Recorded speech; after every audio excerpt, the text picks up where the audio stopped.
Hi there. Welcome to the Dreamy Physicist. I'm so glad you're here.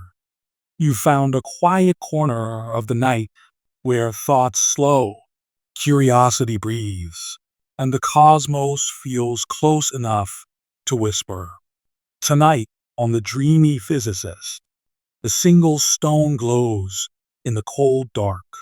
It spins slowly, alone and ancient, holding in its heart the memory of stars.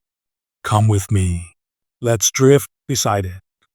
Let's listen to the silence of a pebble in space, above your bed, above the rooftops and plains, above the hush of the clouds and the shimmer of the aurora.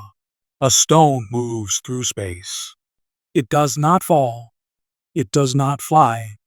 It simply drifts, held softly by nothing, pushed gently by time. This is no ordinary rock. It is an asteroid, a relic from when the solar system was still becoming itself. Not a planet, not a moon, but a fragment, a shard from the chaos, when dust collided, clumped, and became worlds. Most of those fragments were swept up into planets, moons, or the sun, but some were left behind, too small to grow, too strong to disappear.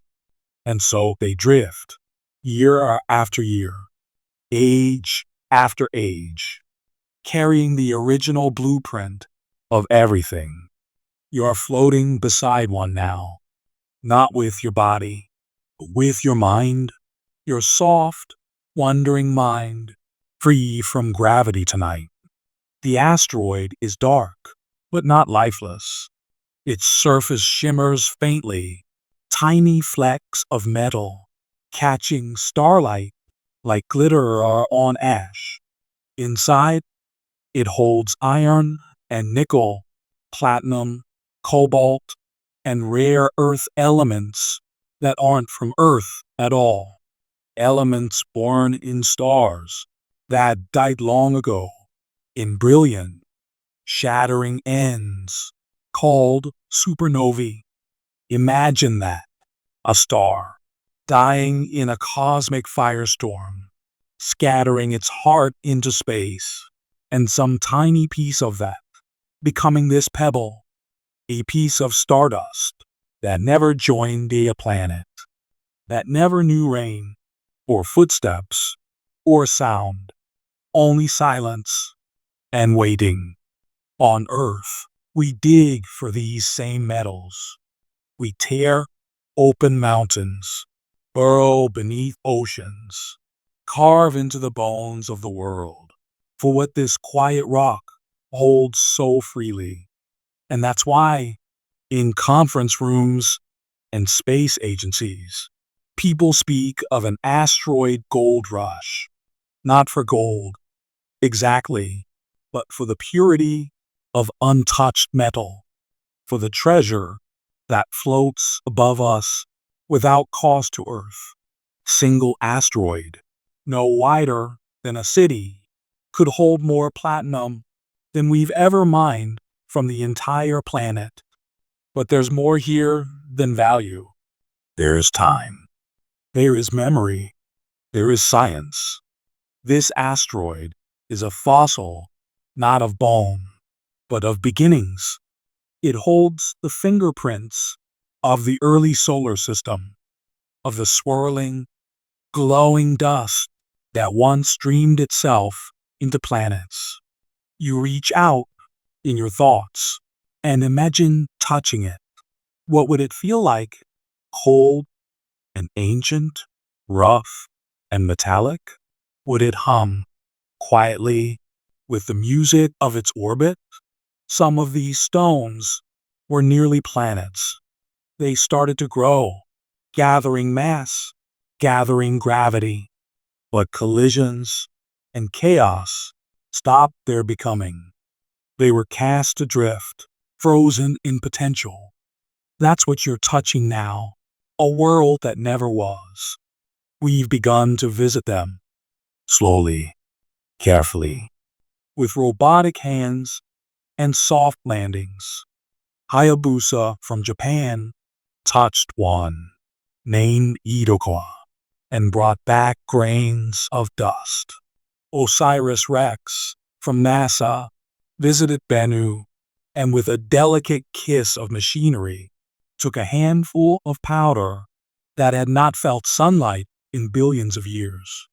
These missions do not take much.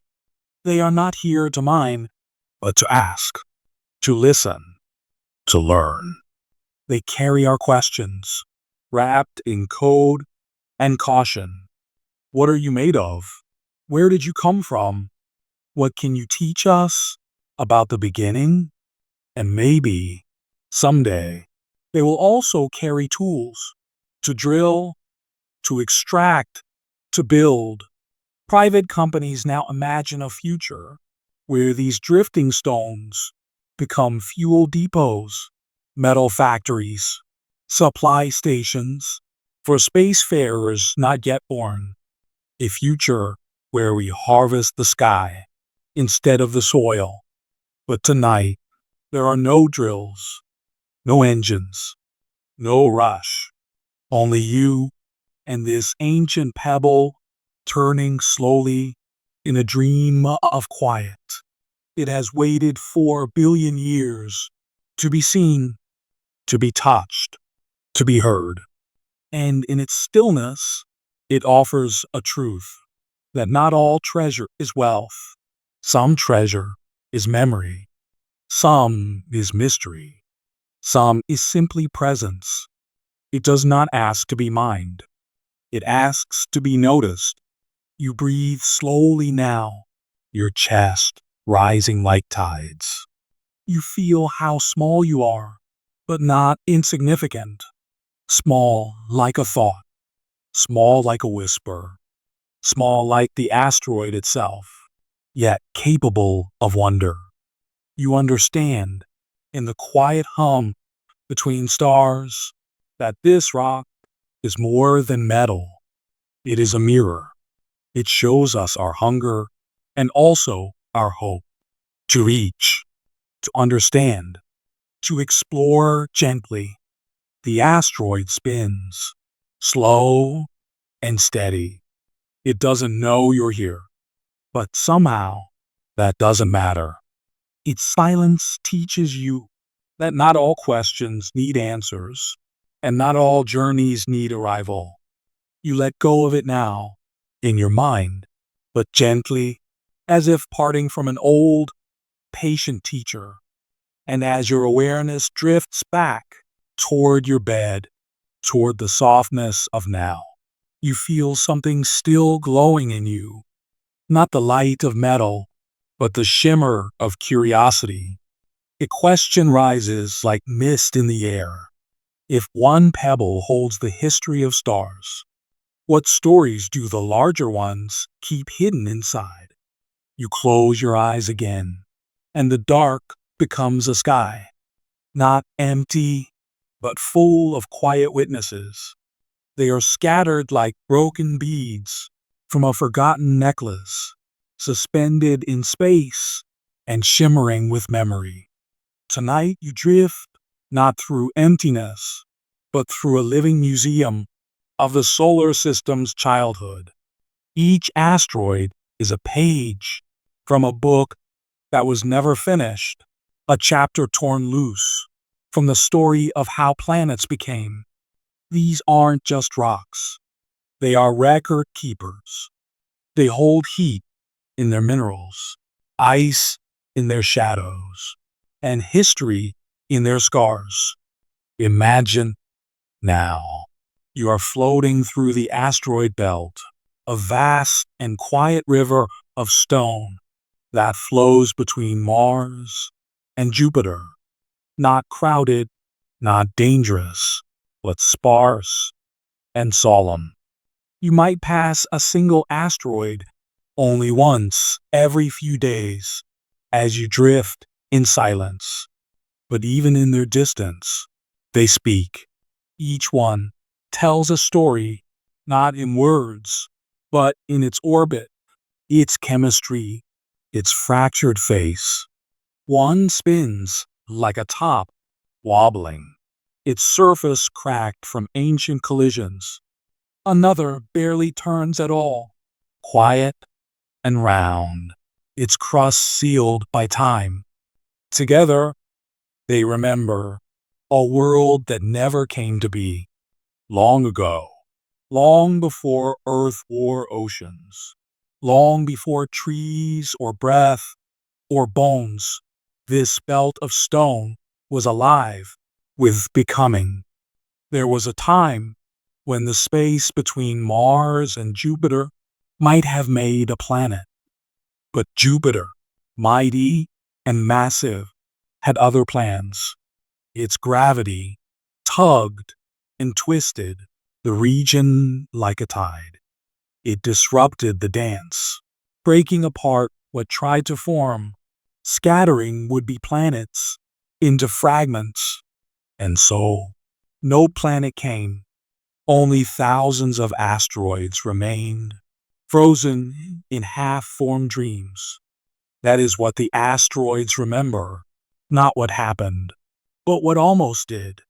You pass close now to a strange little world named Ceres.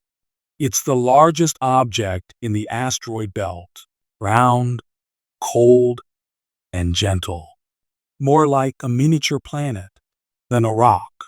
Ceres has water ice beneath its surface, and in the darkness of its craters, there may still be brine, a salty, ancient soup that might once have moved like blood beneath skin. Could life have stirred there, even for a moment? We do not know. But Ceres remembers things no planet remembers anymore. It remembers the cold chemistry of the early solar system, the mixing of rock and ice, the trickle of heat, the first experiments in how life might begin. It remembers being almost alive. You move again, this time toward Vesta, a battered, beautiful stone, with a core of metal and a crust scarred by violence. It once had lava lakes. Can you imagine? An asteroid with volcanic fire? It cooled too soon. It froze in time. But its pieces were flung across the sky by impacts so powerful they echoed for millions of years. Some of those fragments landed on Earth. Meteorites we've held in our hands, studied under microscopes, and traced back to Vesta like finding a fossil from another world. These rocks remember what the planets forgot, the in-between, the nearly, the almost. Some meteorites carry something more. Tiny grains, older than the solar system itself. Presolar grains, they're called, crystals formed in stars that died before the sun was born. These grains drifted through space for billions of years until they became part of a meteorite, until that meteorite fell to Earth, until we cracked it open and found, hidden within, the dust of ancient stars. Think of that. You can hold in your hand a piece of something older than the sun, and you can breathe slowly and feel very small and also timeless, because the asteroids remember not just the early solar system, but the stars that came before it. Your mind drifts further now toward Trojans, asteroids that ride along Jupiter's orbit, gathered in gravitational pockets like secret companions. They are different, darker, less studied, but scientists believe they may be older than even the asteroid belt, leftovers from the birth of the planets, samples of a time when the solar system was just a spinning disk of dust. Imagine a cloud so vast, so delicate, that it could form everything: the sun, the planets, the comets, and these tiny, forgotten travelers still riding with Jupiter. If you listen closely, you can hear their memory, a whisper of the disk that dreamed itself into order. We think of history as something written in books, told by voices, carved in stone. But here, in space, it is written in orbits, in elements, in the chemistry of silence. Asteroids are libraries with no shelves, no doors, no lights, but they contain more than all our pages. They remember things we've never known: where the water came from, what mixed in the dark, which collisions mattered, what life might require before it even breathes. You float beside them, and you realize they're not just debris. They are time, preserved in mineral and motion. Someday, we may send more missions to bring back samples, to drill into their hearts, to learn what still sleeps inside. We may build databases and dreams from what these stones can teach us. But tonight, you're not here to study. You're here to feel the weight of quiet objects that have witnessed every turning of the sun, to feel that in a sky full of questions, some answers float silently, just waiting for us to drift close enough to listen. We exhale. The asteroid moves away slowly, as if pulled back into its long, circular thought. And something lingers in you, not knowledge, exactly, but recognition. You've touched a memory that never belonged to you, and yet it feels somehow familiar, like a story you almost remember from a dream. And now, as your mind begins to turn toward the next quiet journey, you find yourself wondering, if the asteroids remember beginnings, what do the comets remember? Those icy messengers who fall inward from the edge of everything? You're floating far above the moon's quiet glow, drifting through a space where no winds blow, and time seems to crumble like ash between your fingers. All around you, the stars shimmer, not like fire, but like memory, old, distant, and full of stories waiting to be told. Out here, you are surrounded by rocks that do not belong to Earth or Mars or even to the orbit of a single world. They spin slowly, like forgotten clocks, in the silence between planets. Asteroids, cold, ancient, unbothered by light, untouched by rain. Their surfaces are scarred with the fingerprints of a restless solar system. They remember things, not with words, but with craters and cracks, with the metals buried deep inside their bellies. They carry the codes of beginnings. Most of them were born in a belt, not the kind that fastens, but the kind that floats. The asteroid belt, a vast river of stone between Mars and Jupiter, where sunlight barely warms the skin of each tumbling traveler.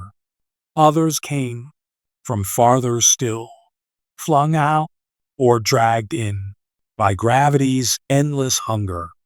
Some are tiny, smaller than a house.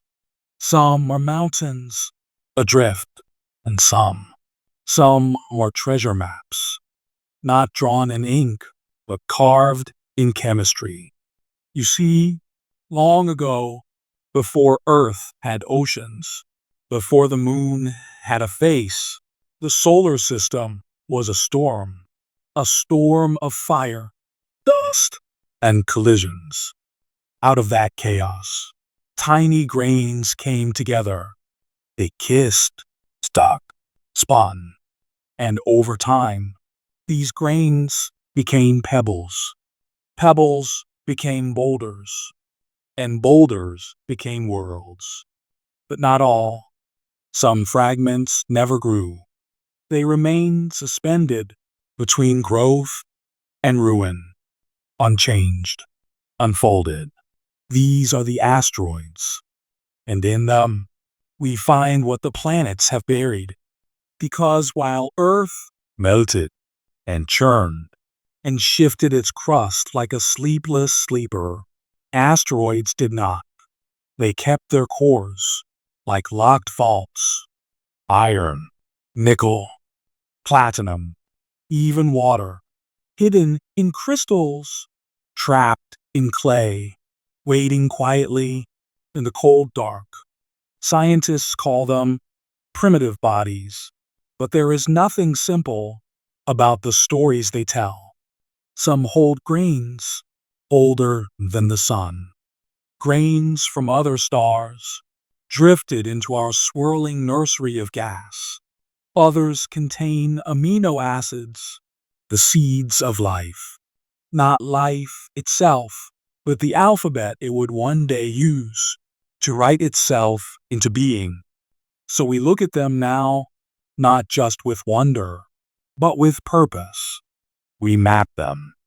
We launch ships to chase them, to touch them, to bring them home, like Rosetta, which danced with Comet 67P for years before letting a lander fall asleep on its crust, like Osiris-Rex, which stretched out its arm and kissed the surface of Bennu, pulling dust that hadn't seen sunlight for billions of years. These samples are more than dust. They are blueprints, clues, a stardust time capsule. And beyond the science, there is something else, a new kind of map. Because some of these bodies, especially the metallic ones, are rich beyond imagination, not in diamonds or jewels, but in raw materials, rare on Earth and precious to our machines. Platinum group metals, cobalt, rare earth elements, metals that power batteries, fuel electronics, guide satellites. To mine Earth for these means digging deep, scarring mountains, spilling waste. But out here, in space, no ecosystems are disrupted. No forests fall. Only silence breaks as a drill hums gently on an airless stone. That is the dream of asteroid mining. To build without breaking. To harvest without harm. But it is not simple. To reach an asteroid requires time, fuel, and precision. To land is like balancing on a spinning grain of sand. And to return, to bring the treasure home through fire and distance and friction, that is still a work of imagination. Yet companies form, blueprints emerge, and the maps grow, because each asteroid, marked and measured, is a point on a future trade route, a celestial Silk Road, where cargo is not silk, but starlight frozen in metal, where ships drift from Mars to Earth, not for conquest, but cooperation. Some maps are chemical, others are thermal. Some are drawn by radar, others by dreams. And each one brings us closer to something we barely understand. The idea that space is not just a frontier, but a garden, not of flowers, but of fragments, each one with a memory and a use. You imagine it now. A ship gliding through the asteroid belt, soft arms reaching out to collect, to cradle, to return, a kind of cosmic harvesting, but not for greed, for continuity, for building what Earth may one day no longer have the strength to give. And the rocks, they do not mind. They have waited, yes. Now they drift, still cold, still quiet, but no longer forgotten, for we have found their value. In their silence, we hear history. In their dust, we see direction. And as the maps grow, so too does the dream that one day we won't just visit space, but live beside it, not in domes of glass, but in partnerships with stone and shadow, asteroids as neighbors, as guides, as keepers of treasure we once thought only Earth could give. And just beyond this thought, as your body sinks deeper into the rhythm of breath, you feel a new question rising, like heat from solar panels warming in orbit. If we mine the sky, what will we build with its gifts? And what new kind of home awaits when construction begins on worlds that have no air, no water, and no end? The hum is different here. It's not the hum of bees or wires or wind in trees. It's the sound of nothing being broken, only gathered. You drift now above a tiny moon with no name, just a number, a rock smaller than a city block, but older than every stone temple on Earth, and wrapped around it, not with vines, but with precision, is a scaffold, metal arms, solar petals, machines that glint like dragonflies caught in endless noon. This is a harvesting site, but not one of wheat or cotton, not of fish or firewood. This is where we gather metal from the bones of space itself. The asteroid below once floated forgotten, a hunk of iron, nickel, and cobalt, as ancient as the first sunlight that kissed the Earth's skin. Now, it gleams beneath the scaffolding, carved gently by lasers and magnetic scoops that drink its dust without waste. There are no flames, no picks, no shouting men, only whispers of electricity, soft robotic limbs, sorting particles as if they were seeds, not scrap. And you watch from just beyond the machine's shadow as harvested metal is melted in the vacuum, reformed, not into bars, but into parts, bolts, trusses, shells. Why bring it home when you can use it here? The machines do not rest, but they do not rush. They move with the rhythm of orbits, patient, exact, trusting that every turn brings them closer to what we need to become a spacefaring species. Because Earth, blessed as it is, has limits. We dig deep, we cut forests, we strain the oceans, and still we need more for batteries, for wires, for rockets that touch the edge of atmosphere only to fall back again. But here, in this asteroid belt of forgotten time, there is more metal than Earth ever had. an entire world's worth, scattered in fragments, not buried, not hidden, just waiting for hands gentle enough to ask. And so we built them, hands of code, of steel, of solar nerves that feel their way along spinning stones and harvest without harm.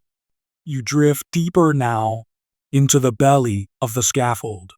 Inside, a forge blooms without fire. It works in microwaves, in magnetism, in the cold heat of atomic alignment.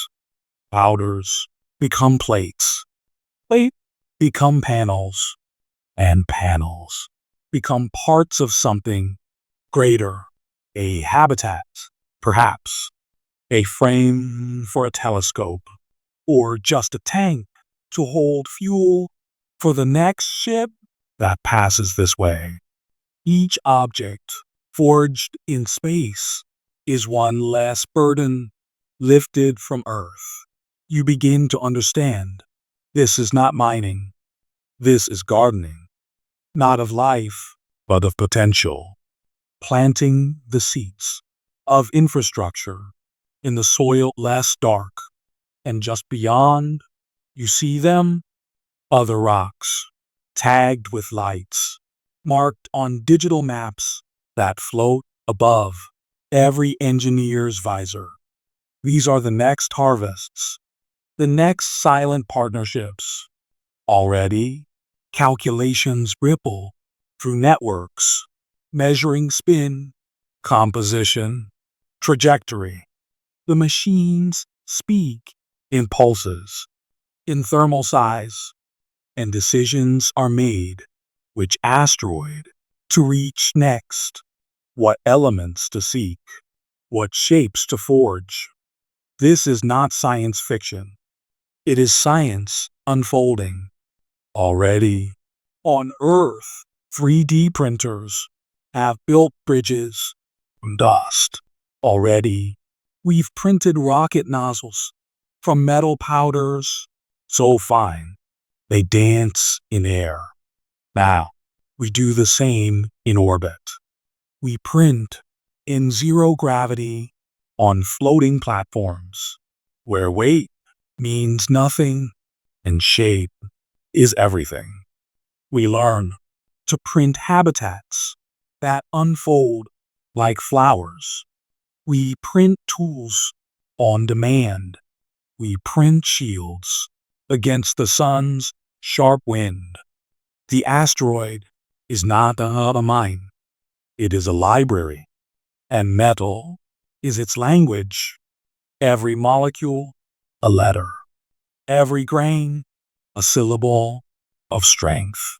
You wonder now, what do we become when we learn to build in space, not from Earth's success, but from space itself? No longer visitors, no longer tourists. We become residents. We stop launching and start growing. Here, among drifting stones and sleeping moons, we do not extract, we collaborate. The machines do not take what is not offered. They do not break what is not needed. They leave each asteroid lighter but not wounded. And the value is not just in metals, but in mindset. On Earth, resources dwindle. Conflicts rise. But here, in the belt, the treasure is endless if we learn to share it wisely. In the silence, you see something forming, a vision, a station, a ring of habitats, constructed entirely from harvested dust, shaped into beams, skinned in solar cells, orbiting together like a new kind of city, not of glass and gardens, but of purpose, where families might one day watch Earth rise from their windows, where research floats in weightless labs and spacewalks our strolls around the neighborhood. It begins here with the meadow harvest, with the gentle hum of progress done carefully, slow rhythm of collection and construction that echoes not conquest, but continuity. And when you close your eyes, you hear it, a whisper of welding arcs kissing airless stone, the soft spin of magnetic conveyors, the low chorus of machines not replacing life, but preparing for it. You are still drifting, still watching, still wondering. And as the station takes shape from asteroid-borne beams, you sense what comes next. If we build our future from these quiet bones, what kind of life will we live inside structures that remember the stars? Out here, there are mountains that don't rest. They don't sleep beneath skies, don't root into valleys, don't wait for wind or rain. They wander slowly, silently, across the black sea of space, tumbling end over end, like giants in a lazy ballet.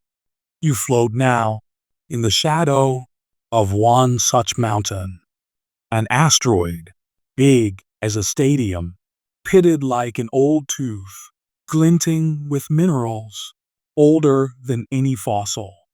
But this one isn't just being watched. This one is about to be caught, not by a net, not with ropes, but with orbits and patience. Because catching an asteroid is not a chase, it's a conversation. You begin with listening. Sensors whisper to the surface, measuring spin, must eat, the way sunlight curls along its edges. You map it like you'd map a heartbeat, reading every pulse, every flicker of motion in its slow pirouette. And then you match it, a spacecraft built not for speed, but for grace, approaches like a dancer, mirroring every turn. Its engines breathe in microbursts, adjusting, adapting, learning the rhythm of the flying stone. It takes days, sometimes weeks. You don't seize a mountain, you join it. And when the alignment is perfect, when its spin becomes your spin, the arms open, not fists, but cradles. Soft, jointed limbs that curve around the asteroid like a hug. The capture is slow, deliberate, a courtship between machine and rock. No crash, no clang, just a quiet lock as clamps engage, and gravity, for the first time, becomes shared. You've caught it. But even then, the asteroid is restless. Its mass resists direction. Its spin, though small, carries deep momentum, like a boulder rolling through airless dark. So you speak in ion breath, tiny, steady engines push softly against centuries of motion. They don't roar, they whisper, they don't force, they suggest. And the mountain, slowly, begins to listen. Bit by bit, it shifts. A little here, a little more tomorrow. It learns a new path, a different orbit, not toward Earth, never toward Earth, but toward a quiet station between worlds, a stable point where time moves slowly and the sunlight is gentle. There, the asteroid can rest, and you can begin to know it better. Its dust is not like Earth dust. It floats in place when stirred. It clings to your suit like a memory. You walk its surface, each step small, careful. You pass ancient craters and fractures that mark a million-year voyage through a violent solar system. Each pit is a reminder this mountain has survived collisions, death, cold, isolation, and now it knows touch. You kneel, place your gloved hand on its skin. It's cold, but not dead. It remembers things we've never known. This rock was never meant to be owned, but it is willing to be understood. Nearby, mining bots awaken. They don't drill like machines of old. They don't roar or scrape. They listen, analyze, move gently. They anchor themselves like spiders atop the surface and begin to sip, not devour. Sip, extracting samples of nickel, platinum, water ice, the treasures of the void. Some parts will be used immediately, melted, recast, beamed to orbiting printers that build solar panels and tools. Some parts will be saved for transport, refined, and returned to where they're needed. And some will remain untouched, a museum in orbit, because not every rock should be broken. Some should be studied. Some should simply be witnessed. This is what it means to catch a flying mountain, to meet it without harming it, to ask instead of take, to be patient with the slowness of stars and stone.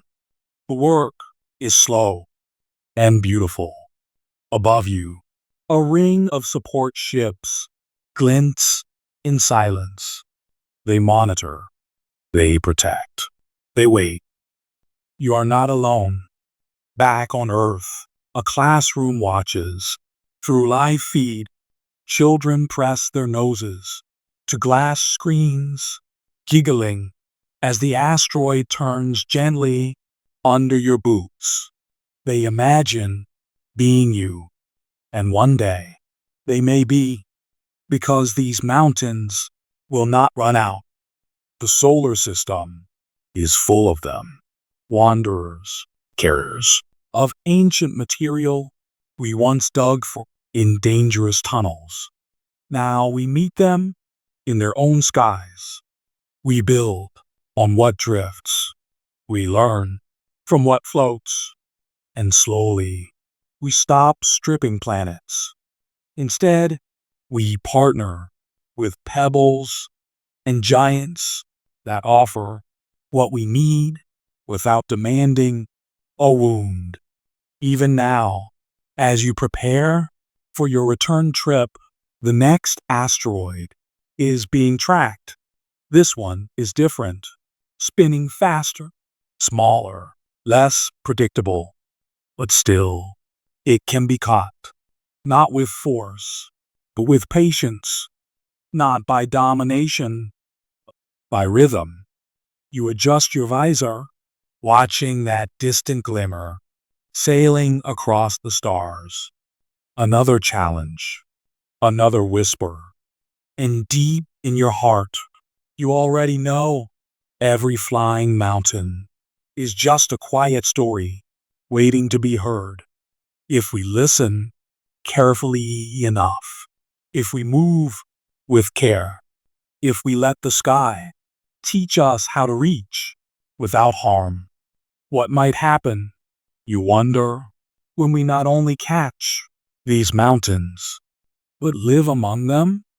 They do not blink, do not breathe, do not dream as you do, but still they kneel in silence on the soft, gray skin of an asteroid, fingers buried in dust, older than light.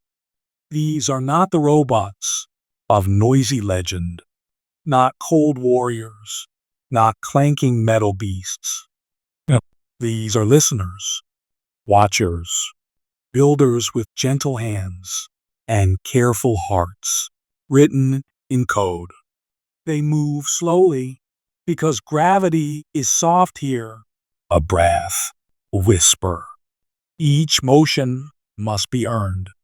One wrong push, and a robot might float forever, spinning silently into the endless dark. So they anchor, pressing delicate claws into porous rock, waiting for the asteroid to settle beneath them like a patient beast. And then they begin. The first hand scoops a bit of dust, lets it fall in graceful spirals. They study the way it moves, how it clumps, how it shimmers when the sun kisses it from far away. This is their language, not words, but measurements, not voices, but vibration. One robot taps the surface gently with a hollow tube, listening for echoes. Another lowers a small probe into a crack, sensing the temperature, the pressure, the breath of the rock itself. This is how they see. This is how they feel. And then they build, not skyscrapers, not cities, nothing sharp or imperial. They build shelters like shells, domes that bloom softly from the asteroid's own skin. Their arms unfold like origami, laying out mesh woven from asteroid metal, binding it with melted regolith and nanofiber webs. Layer by layer, they craft a home, not by taking, but by blending. They do not import, they transform. Sunlight becomes energy, dust becomes brick, ice becomes breath. This is in situ construction. This is living off the land, when the land is drifting through space. And when the shell is complete, they move inward, one by one. The robots enter the dome, carrying tools that hum and blink and whisper warmth into the airless interior. They don't need oxygen, but they build it anyway. Not for them, for you. Because one day you'll arrive, and when you step into this house of dust, you'll find light glowing softly from the walls. You'll find recycled air flowing with quiet rhythm, like a mechanical forest. You'll find warmth, not hot, but human. A place to sit, a place to sleep, a place to look out and watch the stars drift by in the slow current of time. And somewhere, in a corner, a little arm still moving, adjusting a panel, smoothing the floor, dusting the walls, with a gesture almost tender. These robots do not feel, but they are built by those who do, and the feeling is embedded in every soft instruction, every safety check, every line of code, written with care. Their hands may be dusty, but they carry your hopes. And that's enough. Outside, the asteroid turns. Not fast, not steady, but just enough to make the stars glide across the dome's window like drifting thoughts. The robots don't watch, but they track. They monitor radiation, solar wind, micrometeoroid showers. They listen for danger before it arrives. And they prepare. Panels adjust. Shields extend. Batteries shift their load. It is an orchestra with no conductor, only harmony, because these machines were not made to conquer. They were made to accompany, to make space less empty, to give the void a shape you can walk inside. When the next human comes, she will find this place ready. She will remove her helmet, breathe air that once belonged to ancient ice. She will sit on a bench made from asteroid alloy, and her boots will scuff the floor that once drifted naked through space. And the robots, they will not speak, but they will sense her presence. They will warm the air a little more. They will light her room just a bit brighter when she writes or cries or thinks of home. They will not understand, but they will be there. And is that not a kind of comfort?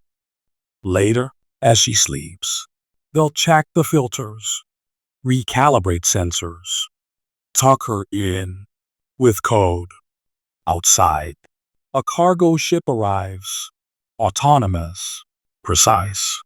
More bots emerge, new arms, new minds, some designed to repair, some designed to evolve. One begins planting, not trees, not flowers, but algae cells inside a sunlit pod. It is green and it breathes life on a rock that once knew none. And so it goes. Dusty hands, layering comfort, machines, whispering legacy. Each asteroid that becomes a home teaches the next how to do it better. Soon, they'll build faster, lighter, smarter. One day, they'll build without waiting for us. Not because we're gone, because we've taught them to care for us in advance.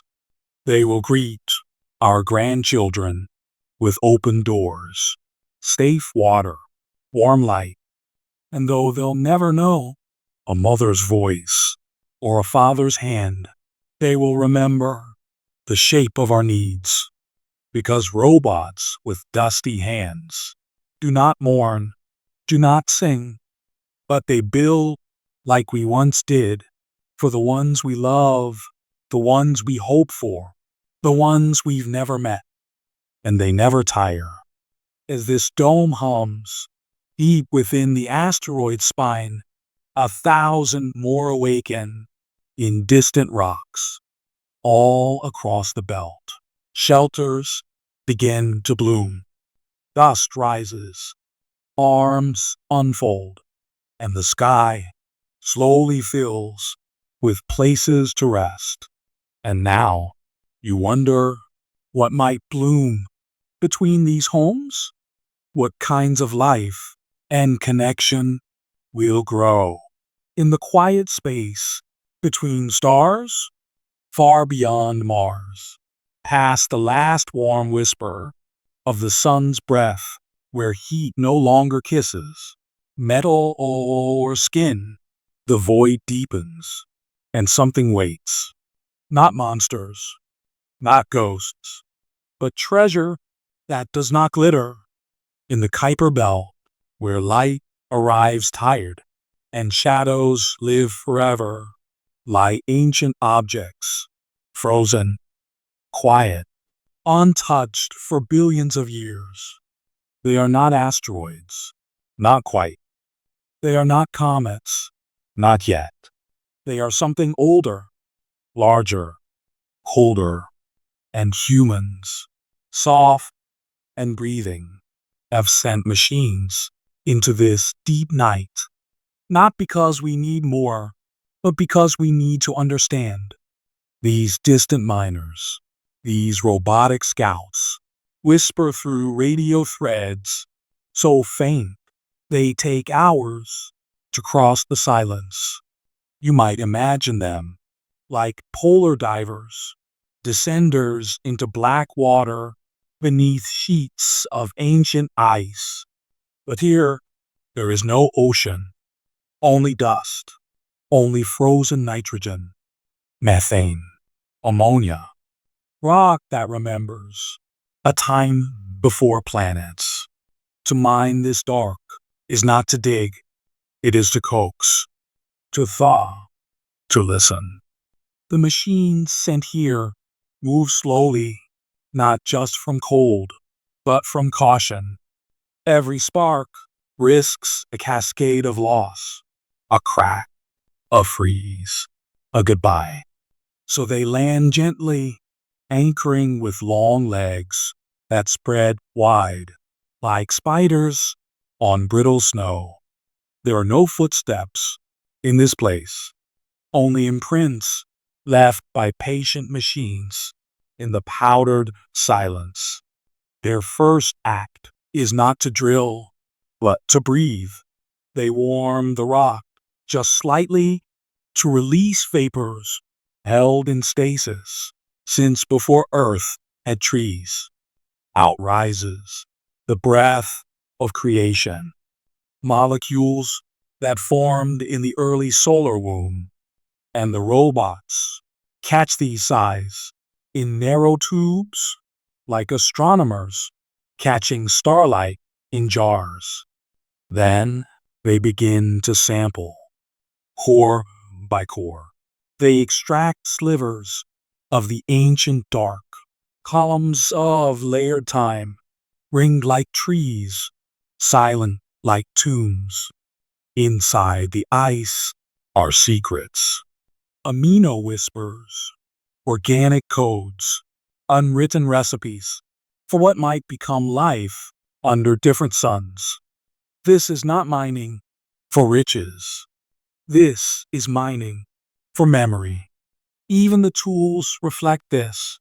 No shovels, no picks, only arms with soft sensors, warmers that melt without damage, spectrometers that kiss before they bite. Here, destruction means losing what cannot be remade. So every gram is cataloged, preserved, studied with reverence. The cold is not just absence, it is protection. It is how the oldest things have survived, but not all targets are icy ghosts. Some rocks in this distant belt bear iron, nickel, platinum group metals, dormant wealth in orbits so slow they seem frozen in thought. To reach them, the mining bots ride with solar sails, thin, silver wings that drink light like drifting jellyfish. They are slow. Weeks become months. Years pass. But speed is not the goal. Survival is, and these machines are patient, like monks. When they arrive, they build tents, pressurized bubbles, wrapped in foil, shimmering domes, where work can begin. And inside, the robots thaw what they need: microwaves, lasers, thermal drills that bore without shock, no hammers, no noise, just steady hums in the silence. They collect ores, not for markets, but for future ships, stations, colonies yet unborn. They 3D print parts and plates, repair panels, forge the scaffolding for outposts you might one day visit without ever knowing where the metal came from. It came from this dark, from the quiet hands of bots who mined where humans dared not breathe.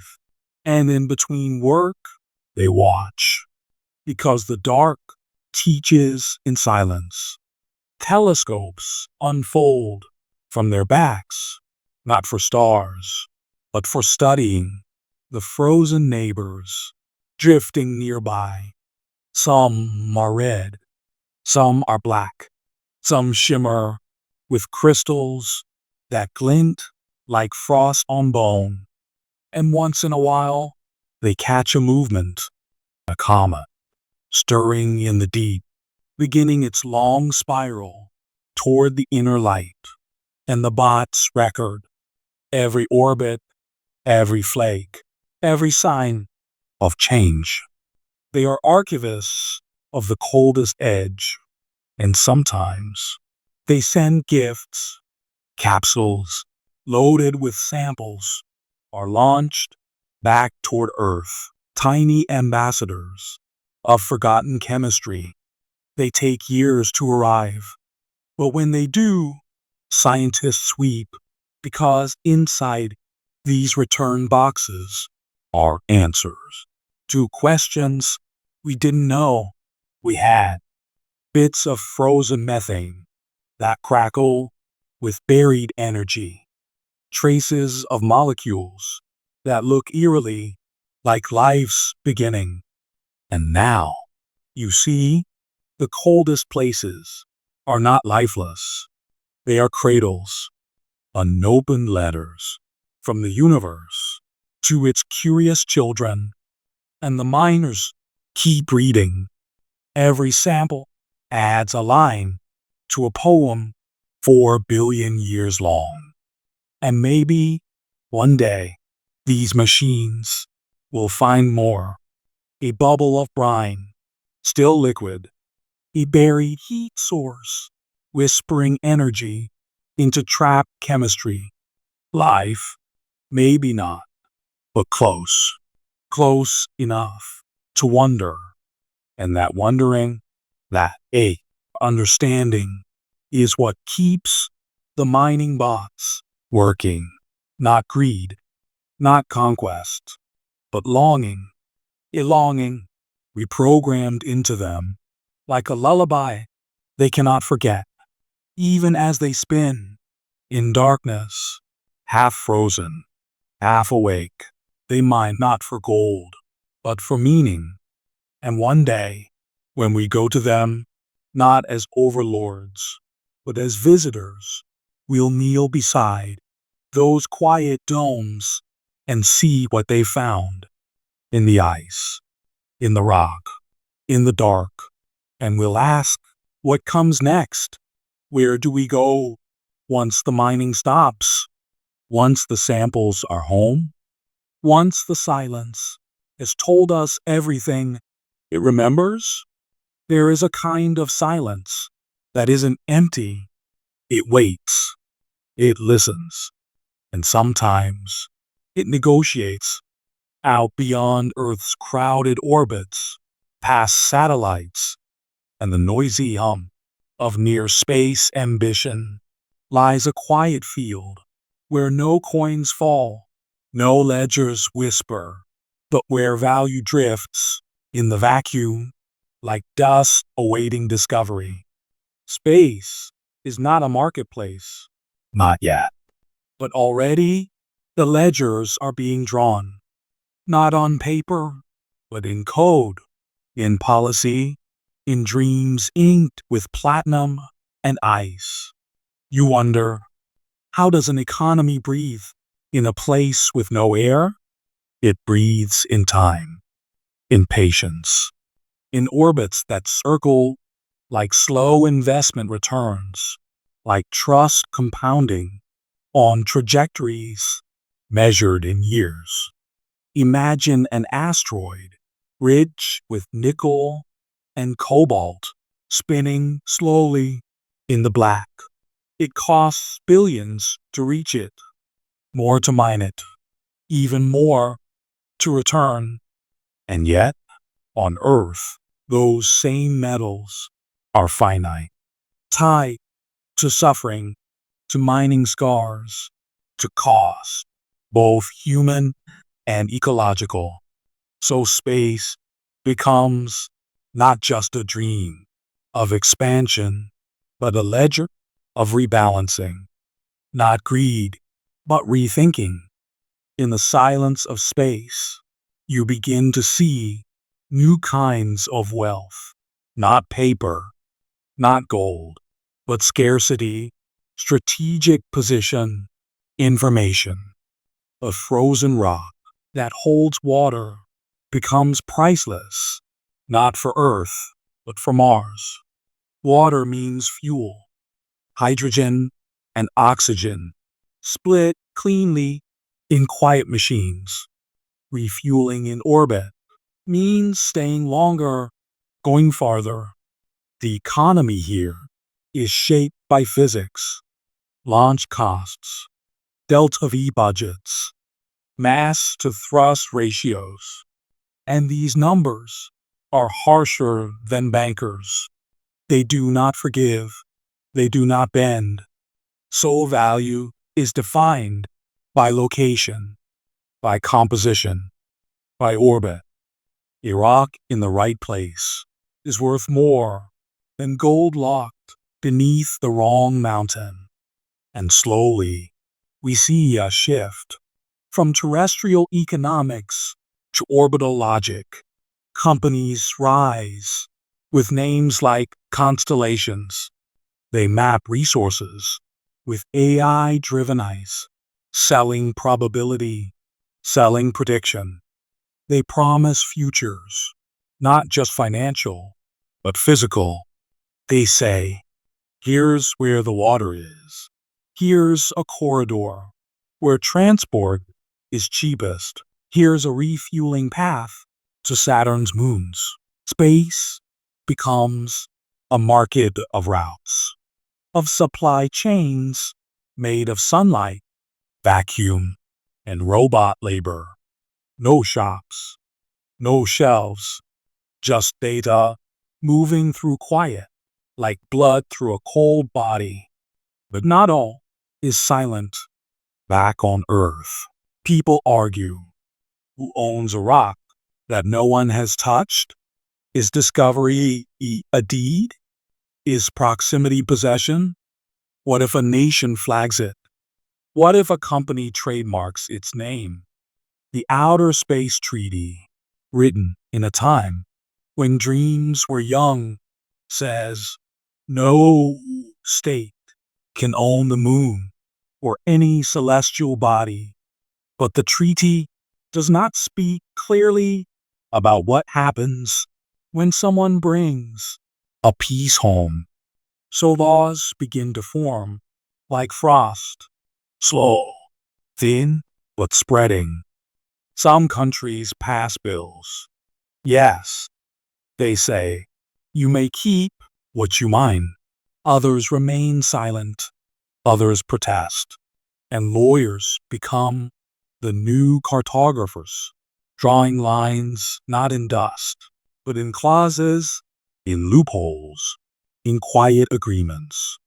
You begin to see a future where corporations negotiate with robots and governments like stars haggling over orbits, where the value of a comet is argued in courtrooms before it ever melts under a mining laser. But space has no borders, and silence cannot be divided. So the economics here must evolve, must soften, must find harmony with cooperation or risk collapse before it begins. And so alliances form, consortiums, international frameworks, shared missions where the profits are weighed against knowledge. Wealth here is not only what you extract, but what you learn. The robots mining ice send back data worth more than platinum. Spectral readings, chemical maps, age estimates, older than Earth's oceans. And Earth listens. Markets shift, research blooms. You begin to imagine a new kind of economy, not one built on selling more, but on understanding more. And yes, there will still be profits, still contracts, still delivery milestones, and quarterly reports, but also missions that never bring back a gram of ore, but instead unlock a better solar sail, a cleaner reactor, a safer landing. The economics of outer silence is not silent at all. It is just slower, more reflective. It rewards patience, planning, peace, because conflict is too expensive here. A single miscalculation and your billion-dollar rig is tumbling into Saturn. So rivals share data. Enemies become partners. Competition is framed within cooperation, not from kindness, but necessity. And slowly, the rules change. Earth learns to trade, not just goods, but gravity. Need to move a payload out to Jupiter? Catch a ride on a mining rig, already slingshotting that way. And in return, offer telemetry, fuel, landing rights on your orbital station. Even silence is traded, a quiet radio band preserved so that deep space signals can speak undisturbed from 10 billion miles. And in this way, you see, value becomes something softer, something wiser, not just material, but mathematical, political, spiritual. A rock from the Kuiper Belt can fund a mission, or a school, or a treaty. And when it lands back on Earth, people gather to see it, not for profit, but for awe, to witness what silence can contain. And still, there is risk. What if one day a mega corporation claims too much? What if mining scars appear on the moon? What if outer silence becomes just another frontier to consume? These questions echo now in conferences, in late-night policy calls, in essays by children who dream of working in space. The answers aren't certain, but they begin with stories like this, with asking what an economy could be if it was born not from scarcity, but from stars. And so the silence waits, not as a void, but as a canvas for what comes next, what we choose to value when no one is watching, for the kind of future we mine with our decisions before a single rock is touched. Out here, there are no fences, no doors to close, no land to stamp with ownership, no gravity to bind law to soil, just vacuum, endless, echoless vacuum, and in it, we try to write rules. You drift, imagining a courtroom, without a roof, without walls, floating quietly in orbit above a silent moon. No flags, no gavels, only agreements stitched together by voices carried through static and patience. Who owns a rock that orbits no planet? Who speaks for an asteroid that has no tongue? Here, in the domain of silence, law is not born from tradition, but from foresight, or fear, or the strange blend of both. Once, Earth's nations looked up and saw war reflected in the stars. Rockets, nuclear-tipped and watchful. Satellites that could spy or disable.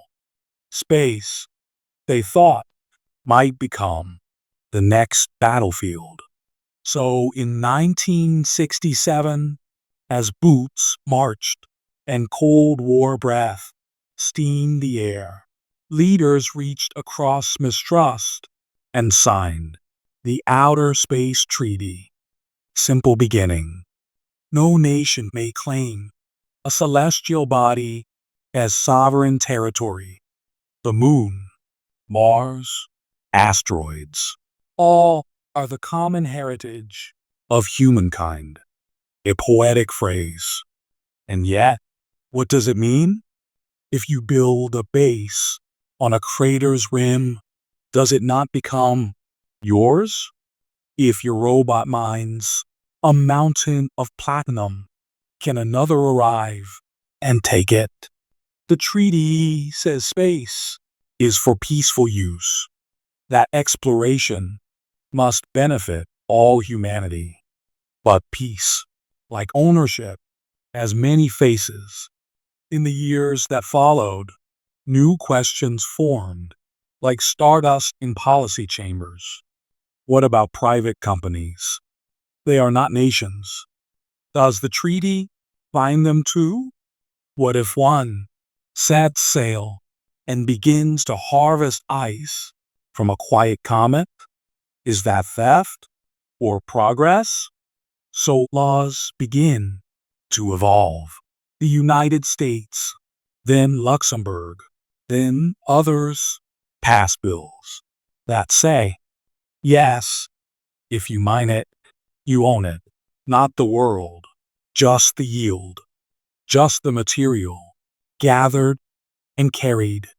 The vacuum, it seems, can be harvested, but not tamed. Still, the legal sky remains cloudy. Vague phrases float like orbital debris. Due regard, non-interference, peaceful purposes. What is peaceful when a satellite can observe every field on Earth? What is non-interference when your mining rig casts a shadow on someone's solar farm?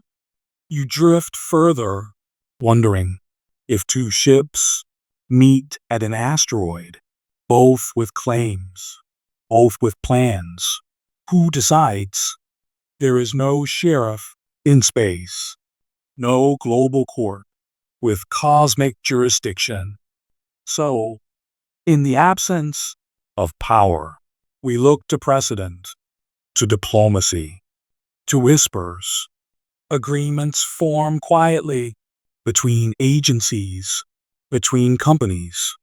Let's not step on each other's orbits. Let's share this data on water-rich targets. Let's signal before approaching. Codes of conduct not enforced, but expected. And slowly, we begin to build an invisible framework, not of law, but of trust. The International Space Station is a triumph of this. Russian modules, American solar panels, Japanese experiments, European airlocks, floating together. For decades, through conflict, through politics, held by bolts and treaties. Can the same be true for mining, for commerce? Can we learn to cooperate before we compete ourselves into chaos? Already, Earth's orbit is crowded with old satellites, broken bits, fast-moving junk. One collision begets another and another in a storm of tumbling metal. This is not theory. This is happening. And so new laws are drafted. Orbital debris mitigation. Leave no trace. Apply to the stars. But enforcement? Still elusive. Because there are no borders to patrol, no taxes to collect, no cosmic police. Only incentives. Only hope that doing what's right remains cheaper than doing what's easy. You imagine a future moon base with solar fields, greenhouses, labs beneath regolith, and nearby a foreign outpost. Different flag, different mission, and between them, nothing but dust an airless light. No wall, no checkpoint, only a mutual agreement. We will not interfere. This is the new law, not made in courts, but in choices. And sometimes, choices fail. In 2024, a lunar orbiter was deorbited without notice. Its crash threw fragments toward another nation's surface rover. A small event, but it sent ripples. Conferences were held, guidelines revised. A reminder that even in vacuum, our actions matter.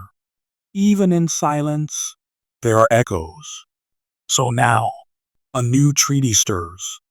Talks of lunar zones, of non-interference, of shared emergency protocols, of cosmic right-of-way laws for spacecraft passing within kilometers, code for driving through the stars. And here, the idea of law begins to shift, no longer about punishment or prevention, no longer about property but presence. We ask, can we share without slicing? Can we explore without conquering? Can law be written not in domination but in dialogue? Back on Earth, children learn of these things as they build model rovers and debate ethical mining in school debates. They ask, should we mine before we understand?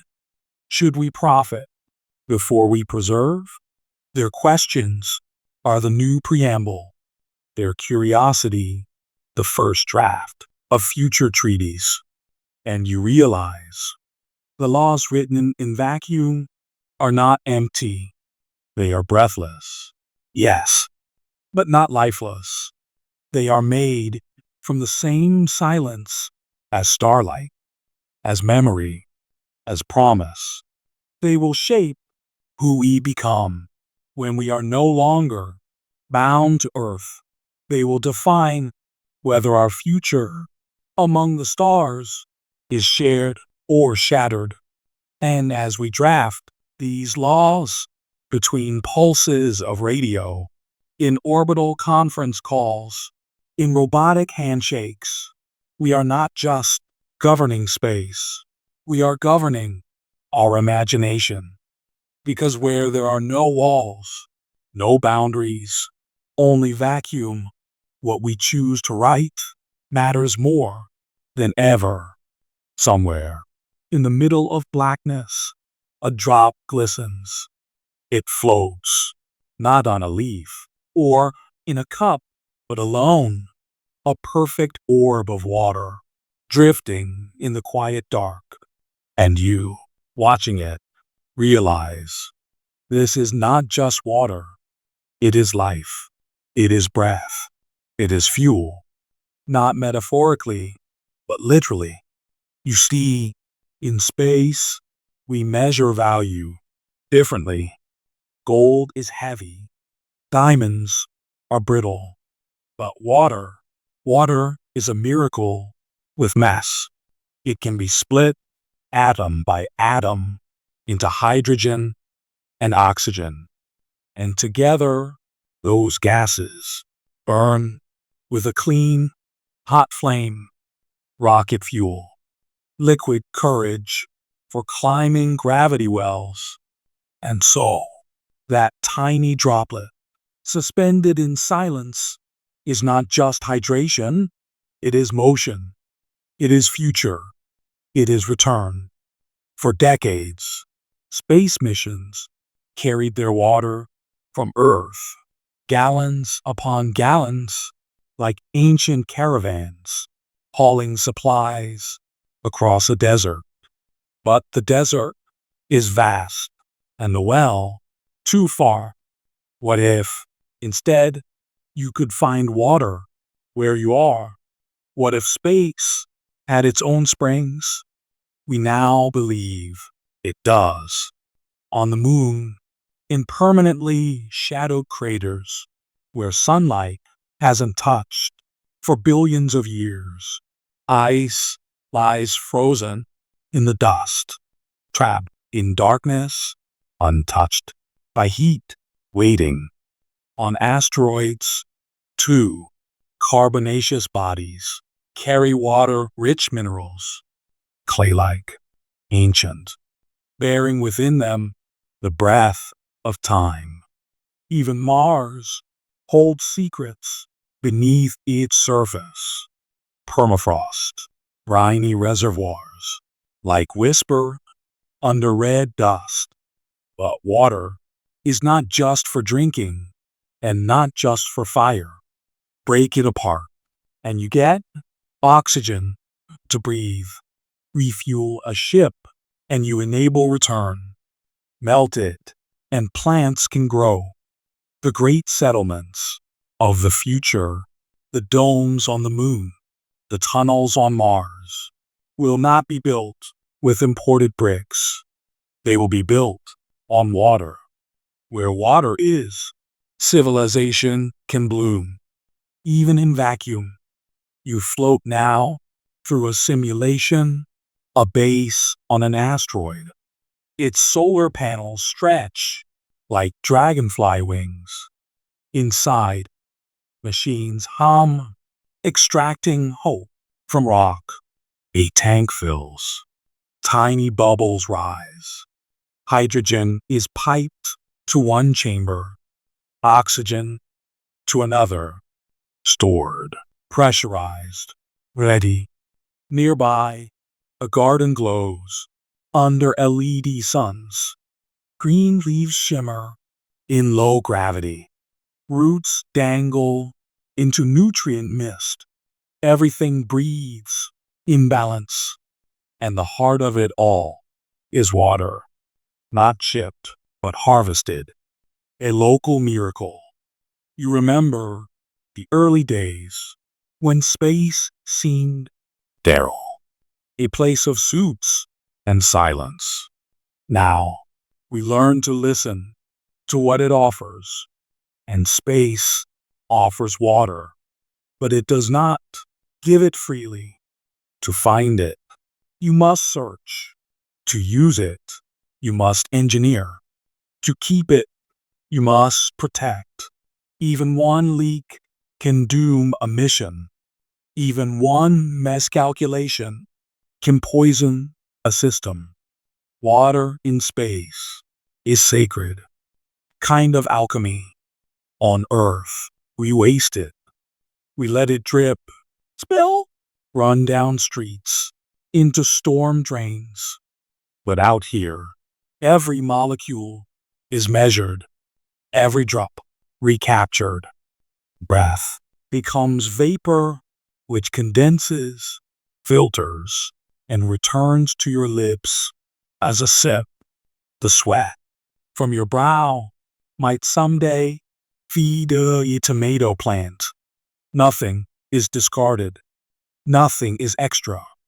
Recycling becomes a religion. You marvel at the elegance of it all. How, in the harshest void, life learns not just to survive, but to become beautifully efficient. And still, even with closed systems, water must be found. Prospectors, not with cowboy hats, but with sensors, scan asteroids for hydration signals. Spectrometers sniff spectra for the telltale fingerprint of O-bonds.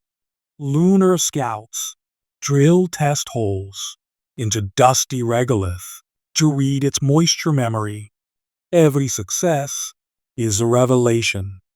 Every ice grain a stepping stone to permanence. You think now of fuel depots in orbit, of gas stations in the stars. A rocket headed to Mars stops first at a lunar station to refuel with ice mined from a crater and split by solar power. This is not fantasy.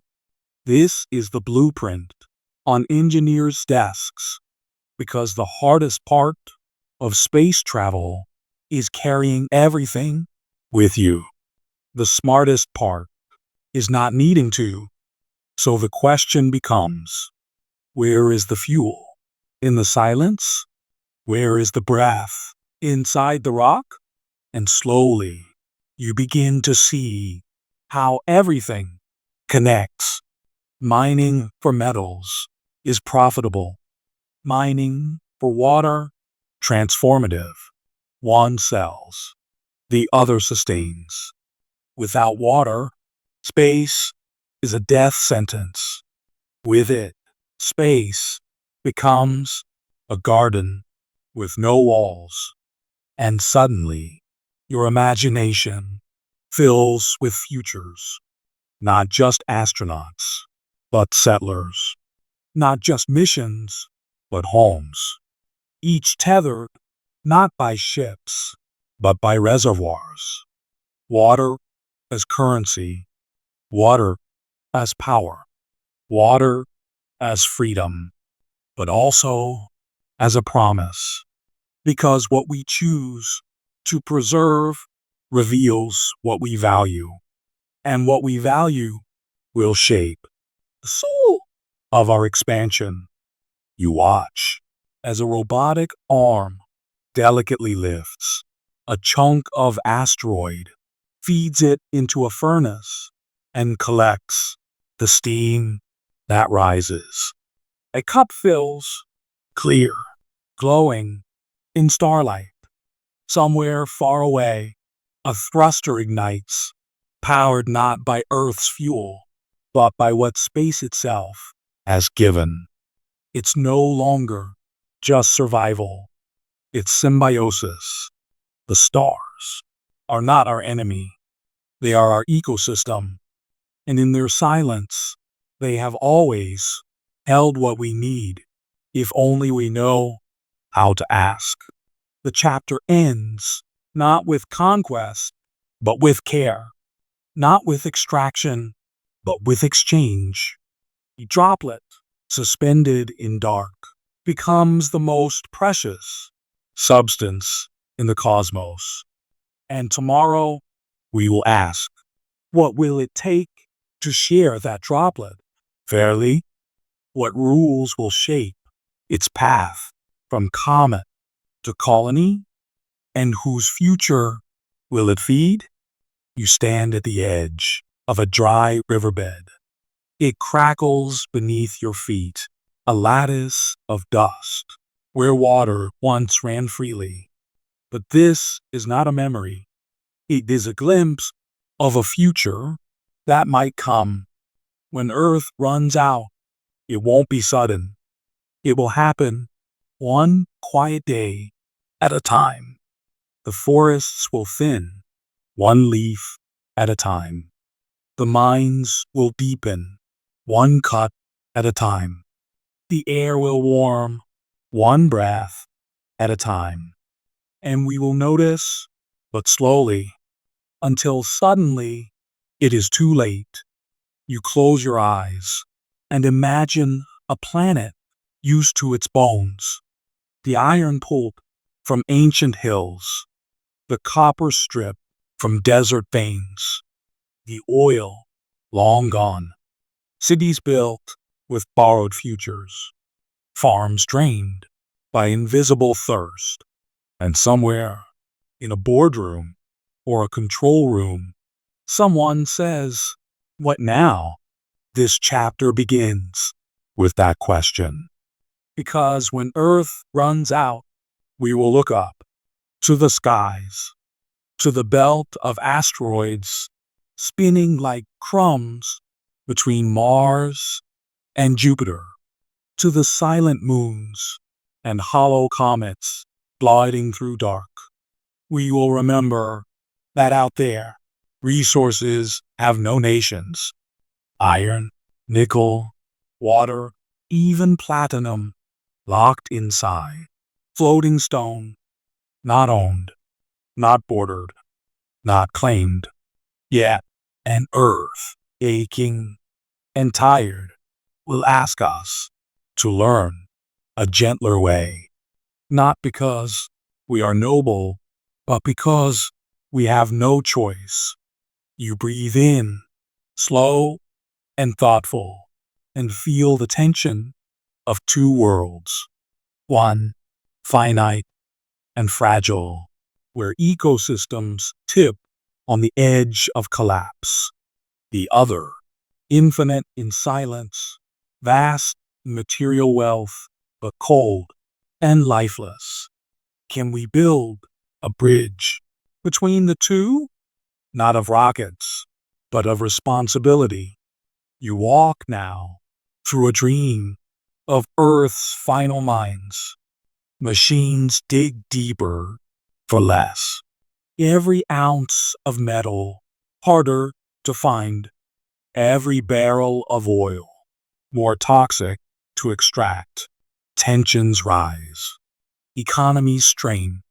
Prices climb until one day a small gray pebble arrives from space, carried by an automated pod that never needed lunch or sleep, and inside that pebble is more nickel than an entire year's mining on Earth. The world stares. Investors blink. Governments lean forward. It has begun. A new kind of resource from a new kind of mine, unattached to land, labor, or law. But what happens when the last rainforest is gone? When the last glacier has melted? When we filled the oceans with plastic ghosts? Do we see space as an escape or a reckoning? Asteroid mining is not a fantasy. It is a timeline. Missions planned, contracts signed, technologies built. Because the Earth is not limitless. It never was. We only believe was because we were young. Now we are older. We understand that choices ripple, that burning coal changes climate, that clearing trees changes rain, that drilling deep changes oceans. And so, when Earth runs out, we will not leave her, but lean on the sky, heal her. The asteroids can give us what Earth can no longer afford to lose. We can mine out there to let forests regrow down here. We can build space-based factories to reduce smoke down here. We can extract metals from moons so rivers need not be poisoned. But that future depends on how we begin and how we remember. Because if we bring the same hunger to space that emptied Earth, we will repeat harm. There is no magic in vacuum, only reflection. We mind differently when we know what's at stake. You float now in orbit above a planet, scarred and spinning. You see the lights of cities like veins of fire. You see the darkness of oceans, choked in silence. And then you look outward to where solar panels unfurl above an asteroid station, where robots scrape carefully, sifting dust for platinum and ice, where water is recycled, not wasted, where plans are made with centuries in mind. Because when Earth runs out, what we choose to do next writes our species' second chapter. Do we rush to extract again, to conquer, to claim, or do we pause, finally, and ask, how can we be guests instead of owners? How can we be gardeners instead of kings? You imagine a schoolchild on Mars someday asking, why did Earth stop mining itself? And the answer, softly spoken, will be because it had learned to listen. And so the lesson will travel in DNA, in textbooks, in whispers across generations, that a world once bled dry can still teach us how to be gentle with the next. A single drop of water, a seed, a breath of clean air, precious again because we remembered how it felt when they vanished. This is not the end of Earth. It is the beginning of our stewardship, the moment we stop taking without giving, the moment we look to space not as escape, but as promise, not of more to consume, but of more to preserve. And as you drift between two worlds, one exhausted, one untouched, you feel the weight of your generation. You are not the first to mine, but you may be the first to mine responsibly. And that changes everything. You glance down at Earth again, its blue thin breath, its fading forests, and you whisper, not to the stars, but to the soil we haven't forgotten. You look ahead to where space unfolds like a silent contract, awaiting signature, awaiting wisdom, awaiting care. You stand on the rim of a silver basin. The moon beneath your feet does not echo. It absorbs your weight without complaint, holding you softly in its airless hush. The horizon here is close and curved. You are wrapped in a sky so dark it feels like deep water. No birds, no wind, only the hum of your own systems breathing for you while the moon says nothing. And yet, it has waited for this moment, waited for us to see it, not only as a destination, but as a beginning, because Earth is heavy, heavy with atmosphere, heavy with gravity, heavy with cost. To lift a single object into orbit, fuel must roar, metal must strain, and fires must light against the pull of a jealous planet. But here, on the moon, gravity is gentler, is a fraction of Earth's fierce grip. A launch here does not require explosions.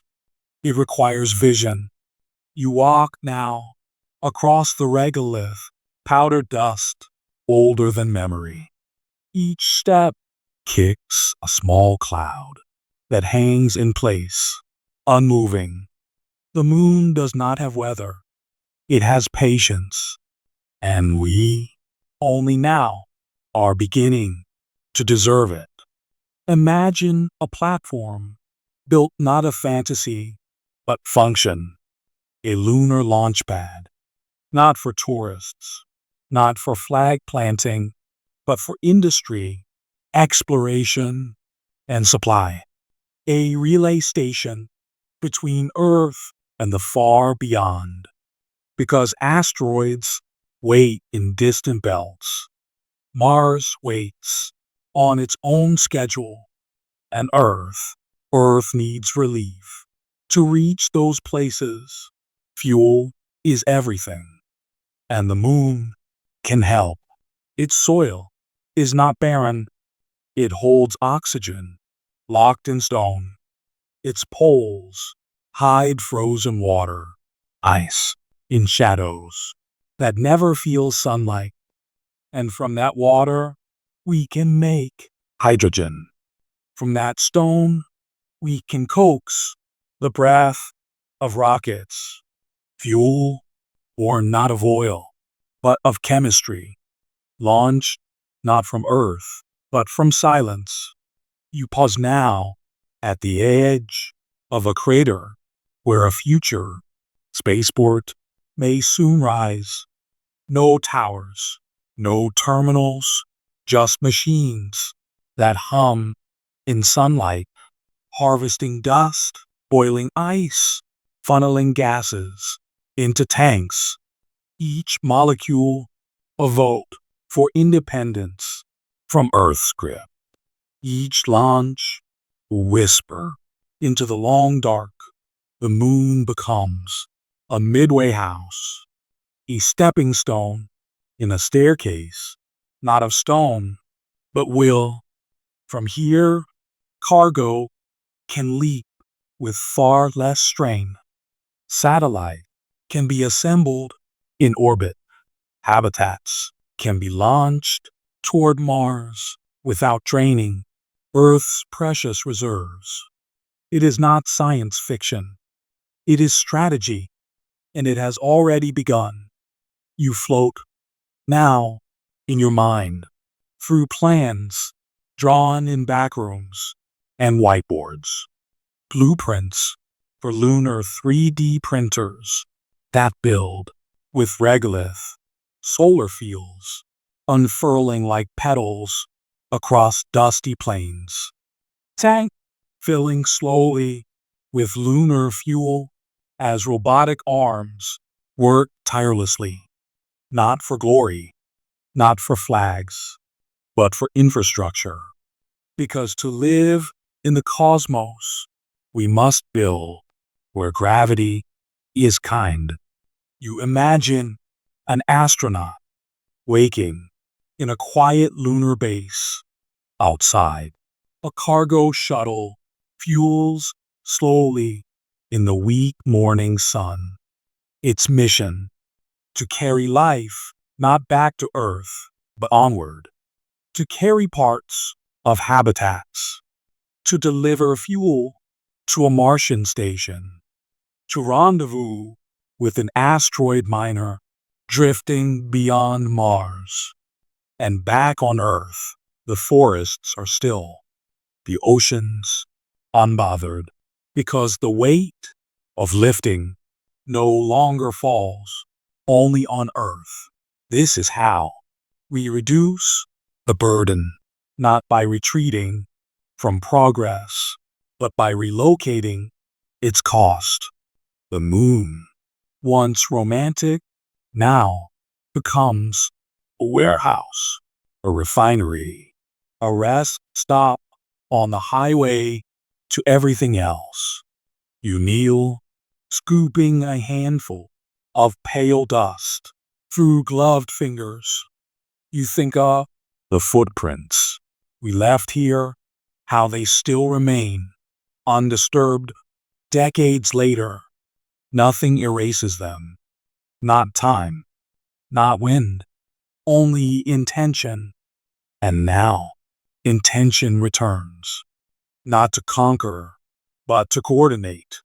Lunar governance, shared access. No flags this time, only agreements. Will we honor this place?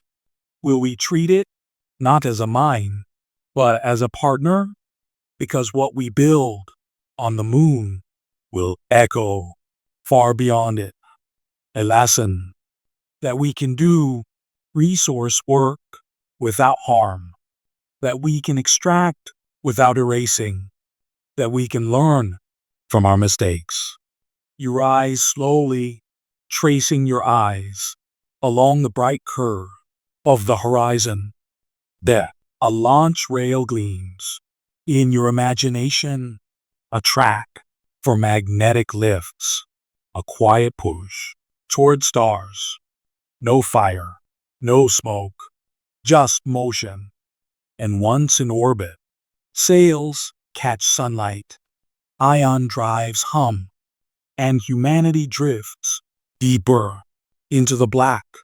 We are no longer bound to Earth's pull. We are unfolding like wings. The moon does not speak, but it listens, and in its quiet grace, it offers itself as helper, as hinge, as harbor.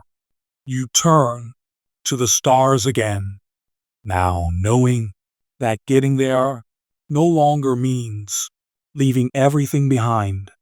It means starting from a better place, a place with dust and purpose, with shadow and promise. And as the next ship rises silently from a lunar plain, fueled by the cold and lit by the sun, you know this truth. The moon is not the destination. It is the first step in the choreography of survival. Dance between planets, a system of sharing. And Earth, from far away, is watching, waiting, hoping. We've learned. It begins not with a bang, but a shimmer on a screen, flicker of light in a long, cold frame, captured by a telescope somewhere in the desert. An object, small, dark, fast, moving slightly between stars. You wouldn't notice it if you blinked, but the computers don't blink, and somewhere a scientist leans in, brows furrow, heart slow, because space has whispered a warning. It is an asteroid, one of billions, most of them harmless, circling quietly in their distant lanes. But this one is drifting closer, not in days, not in weeks, but in decades.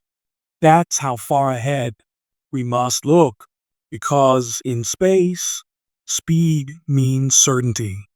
An object the size of a city block can become a question of survival. And yet, there is no panic, only preparation. You sit now at the edge of that thought. What if we could stop it? What if the ancient fear of falling skies could be replaced by intention? For the first time, we have the tools to say, not this time. We begin to think like stewards, not victims of the cosmos, but caretakers of our home. Enter planetary defense, a phrase that sounds like fiction, but isn't. It is radar arrays scanning the void, infrared satellites mapping silent stones before they can scream through our skies. It is missions like NASA's DART, a small spacecraft slamming into a harmless asteroid just to see if we can change its path. And we did. A cosmic nudge, a celestial whisper, proof that with time, with knowledge, we can move the heavens just a little. You walk now through a command center where maps of orbit twist like strands of spinning thread. Each line a potential future, each future a story with a different ending. Some end in oceans, some burn up in air, but a few thread too close to cities. Those are the ones we track with extra care. And sometimes those are the ones that surprise us, because inside those tumbling rocks can be more than threat. They can be treasure, not gold, not silver, but metals Earth has hidden deep beneath crust. Nickel, platinum, rare earths that power your phone, your battery, your satellite. And so, each asteroid becomes both a challenge and a question. Do we deflect it or divert it? Can we mine what nearly killed us? The boundary between disaster and discovery is often only timing.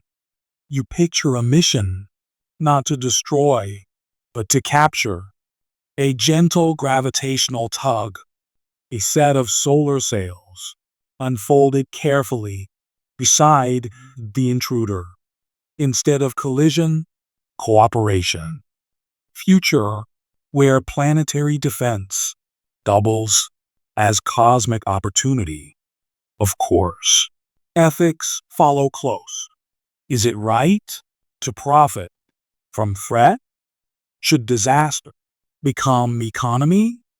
There are no easy answers, but the questions are necessary. You float now in thought around Apophis, a real asteroid, once feared to strike Earth, predicted for 2029. Close call, but no impact. Still, it will pass so near.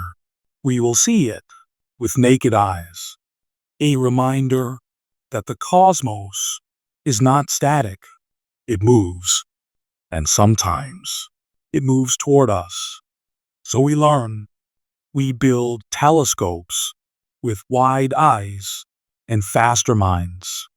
We practice impact drills, model orbital changes, train robotic interceptors, and behind it all, a quiet urgency. The last time a major asteroid struck Earth, dinosaurs were here. Now it's us. And we have satellites. Foresight. We are no longer waiting for the sky to fall. We are watching it, guiding it, even, perhaps, greeting it. You trace now a model of a possible mission, an asteroid redirected, not away from Earth, but into stable orbit around the moon, a resource depot, a controlled companion. Strange, isn't it, how danger can become design? How the things we once feared can be folded into progress? Like volcanoes that power cities, like storms that shape new land. We learn not to erase the wildness, but to dance with it. And still, we respect it, because one miscalculation, a delay, a silence, a missed flicker could mean fire and dust and mourning. So we do not treat the sky casually. We map it with reverence. And sometimes, in our maps, we find riches. One asteroid, a few kilometers wide, could hold trillions in rare materials, enough to rewrite the economy, enough to change who owns what lies above. So the questions deepen. Who decides which rock to redirect? Who earns from its core? And who watches if it goes wrong? You sigh now, knowing that science never travels alone.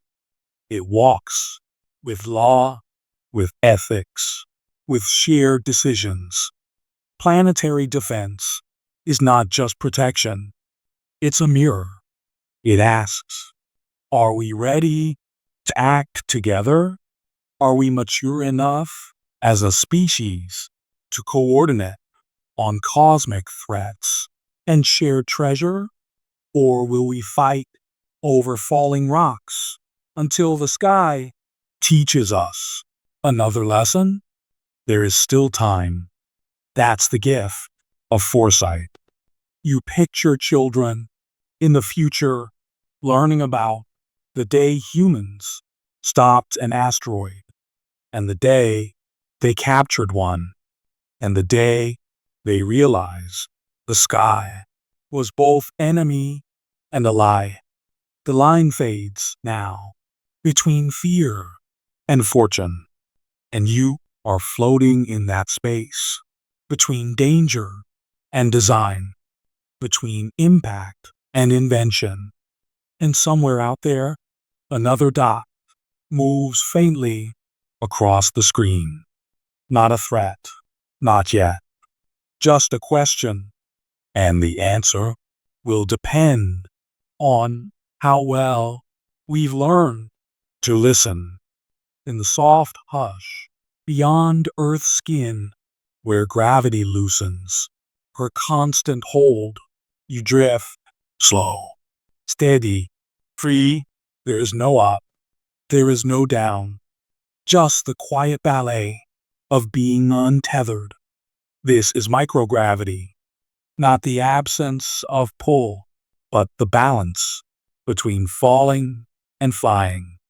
You are always falling, but you never land. A ceaseless glide around Earth's curve, like a pebble skipping infinitely along the rim of the sky. And in this delicate sway, a new world unfolds. Your limbs float, your hair lifts, your organs shift as your body rewrites the story it learned on the ground. Your spine stretches, a whispered sigh of relief, but your bones begin to forget their weight-bearing song. Your muscles soften their grip. The body, brilliantly adaptive, lets go of what it doesn't need. Yet somewhere, something aches. Reminder that evolution was written under pressure. Still, dreams rise, because microgravity is not just a condition, it is a canvas, a place where fire becomes spheres, where water curls into floating pearls, where biology dances differently.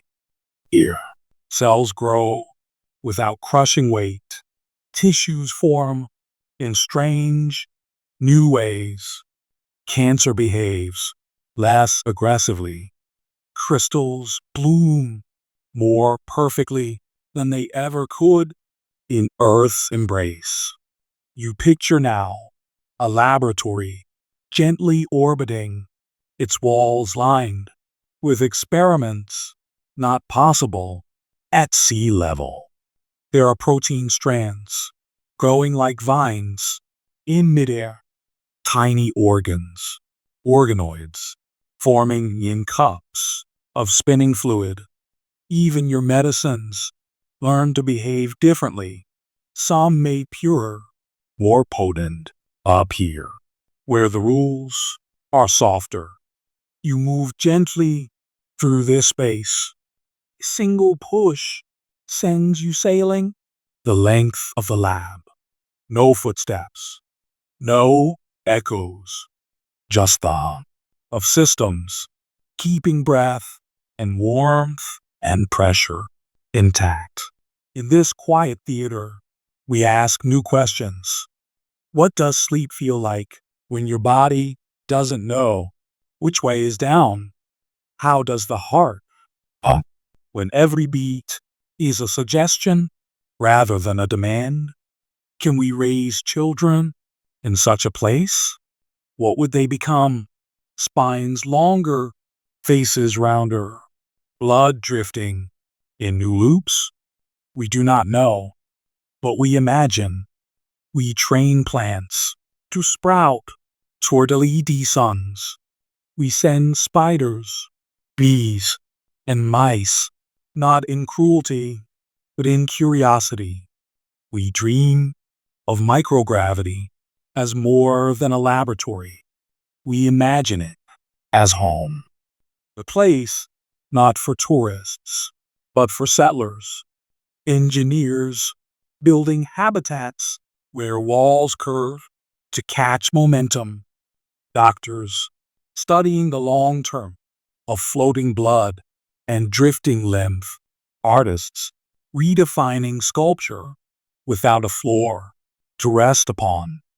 You see now a paintbrush released in midair, its bristles blooming with color that doesn't drip but hangs like stars in suspension. A voice recorder playing poems written for orbit. A flute whose notes float slower, warmer, like the air itself is pausing to listen. But not all is ease and wonder. With weightlessness comes risk. Your immune system forgets its fight. Your eyes swell as fluids shift toward your head. Your balance, your inner ear, whispers confusion. You crave the simple certainty of standing. You dream of gravity like a song you once knew. And yet you stay, because here in this slow spin above the world, you are part of a frontier. You imagine space hospitals where surgeries occur with no blood pooling, no need for restraints. You imagine aging studied without gravity's decay, the body in stasis, learning its limits and potential anew. And in that same realm, factories suspended in orbit, crafting fibers, alloys, semiconductors, better, purer, unfolding in the silence of weightless rooms. Materials grown without gravity's flaws. Technologies born in the cradle of drift. You pass now a chamber where astronauts sleep in bags tied to walls, not to fall, but to not float into equipment. Their dreams, perhaps, stranger in this place. Do they dream of flying or of falling? Do they remember the weight of hugs, the pressure of a hand, resting on a knee? They speak often of missing rain, not its wetness, but its direction. Everything here is omnidirectional. Even time feels less pinned. And yet, what we learn in microgravity ripples downward. The medicines, the materials, the understanding of aging, growth, adaptation. Space teaches us about Earth. Weightlessness shows us what weight truly means. You press a finger to a floating droplet.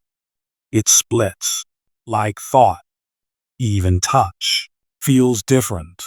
And in this moment, you realize this isn't the escape, it's expansion. Microgravity is not freedom from Earth, but a conversation with its absence, a rehearsal for futures where humans will live in longer drifts to Mars, to moons, to stations that orbit other stars. We must understand how we bend when we float, so that we can stand when we land. You breathe slowly now, imagining the future of space medicine, of space art, of space families, learning to walk in midair. Microgravity dreams are dreams of possibility. They are soft steps toward permanence. They are the training grounds of resilience. And as you look out the round window toward the deep blue curve below, you wonder what other states of being wait to be discovered, and how might our next great leap require letting go just a little more out beyond Mars in a band of rock and frozen memory. They are born, not of womb, but of mission, not on Earth, but in the belt, a place once seen as lifeless rubble, and now as cradle. The asteroid belt, the realm between planets, a field of drifting stone, metal, ice, and now human hands and dreams. Here, new lives begin. Not just babies, though some will come, but lives measured in decades of work, study, harvest, and home building in the weightless dark. These are the children of the belt, engineers, pilots, botanists, caretakers of floating worlds. They grow up with artificial dawns, filtered sunlight from mirrors hung like wings above spinning stations.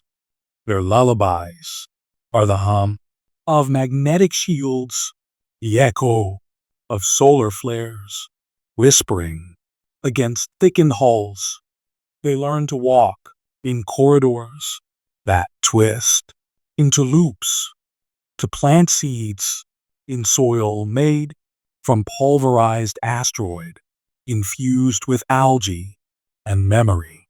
They know how to fix air scrubbers before they speak full sentences. They speak 3 languages before 10, one of them the shorthand of vacuum repairs. They know Earth as a blue myth, a glimmering jewel, seen rarely on distant screens. Their home is this belt of tumbling treasure, each rock cataloged, named, and watched, each orbit cracked like the rhythm of a heartbeat, some live on Ceres, that dwarf world, turn supply hub, its ice mined, to fuel and feed 1,000 journeys. Others rotate aboard O'Neill habitats, vast spinning cylinders lined with forests that curve above you. A river flows in a circle. The sky is a mirror of the ground. You walk, head tilted, seeing your neighbors above as well as beside. Gravity here is artificial, but love and fear and wonder are real. A child asks, "Where do birds come from?" And the answer is not a cage or a book, but a long story about DNA vaults, failed feathers, and the first canary hatched on a rock between Mars and Jupiter. The belt is a classroom without walls. Its teachers are the ancient carbonaceous stones, rich in metals, organics, and secrets. And the humans who live here have learned to read them like scripture. The children grow with a sense of time stretched wide, of orbits measured in years, of messages delayed by minutes or more. They are patient. They are precise. They play in fields of mag boots and tether swings. They race drones through pressurized tunnels, build rock gardens in vacuum suits. They know how to survive in silence. Their holidays mark not seasons, but alignments, when Ceres and Mars draw close, when cargo ships set sail between worlds, and when one day a girl with dark curls and copper eyes asks her mother, "Was Earth ever ours?" The mother pauses, because the bell has begun to wonder. The treaties were written long ago on a planet so distant now. rules made by those who thought space was empty. But the belt is not empty. It is full of life and labor and longing. The people here ask, do we inherit only Earth's laws, or do we write our own?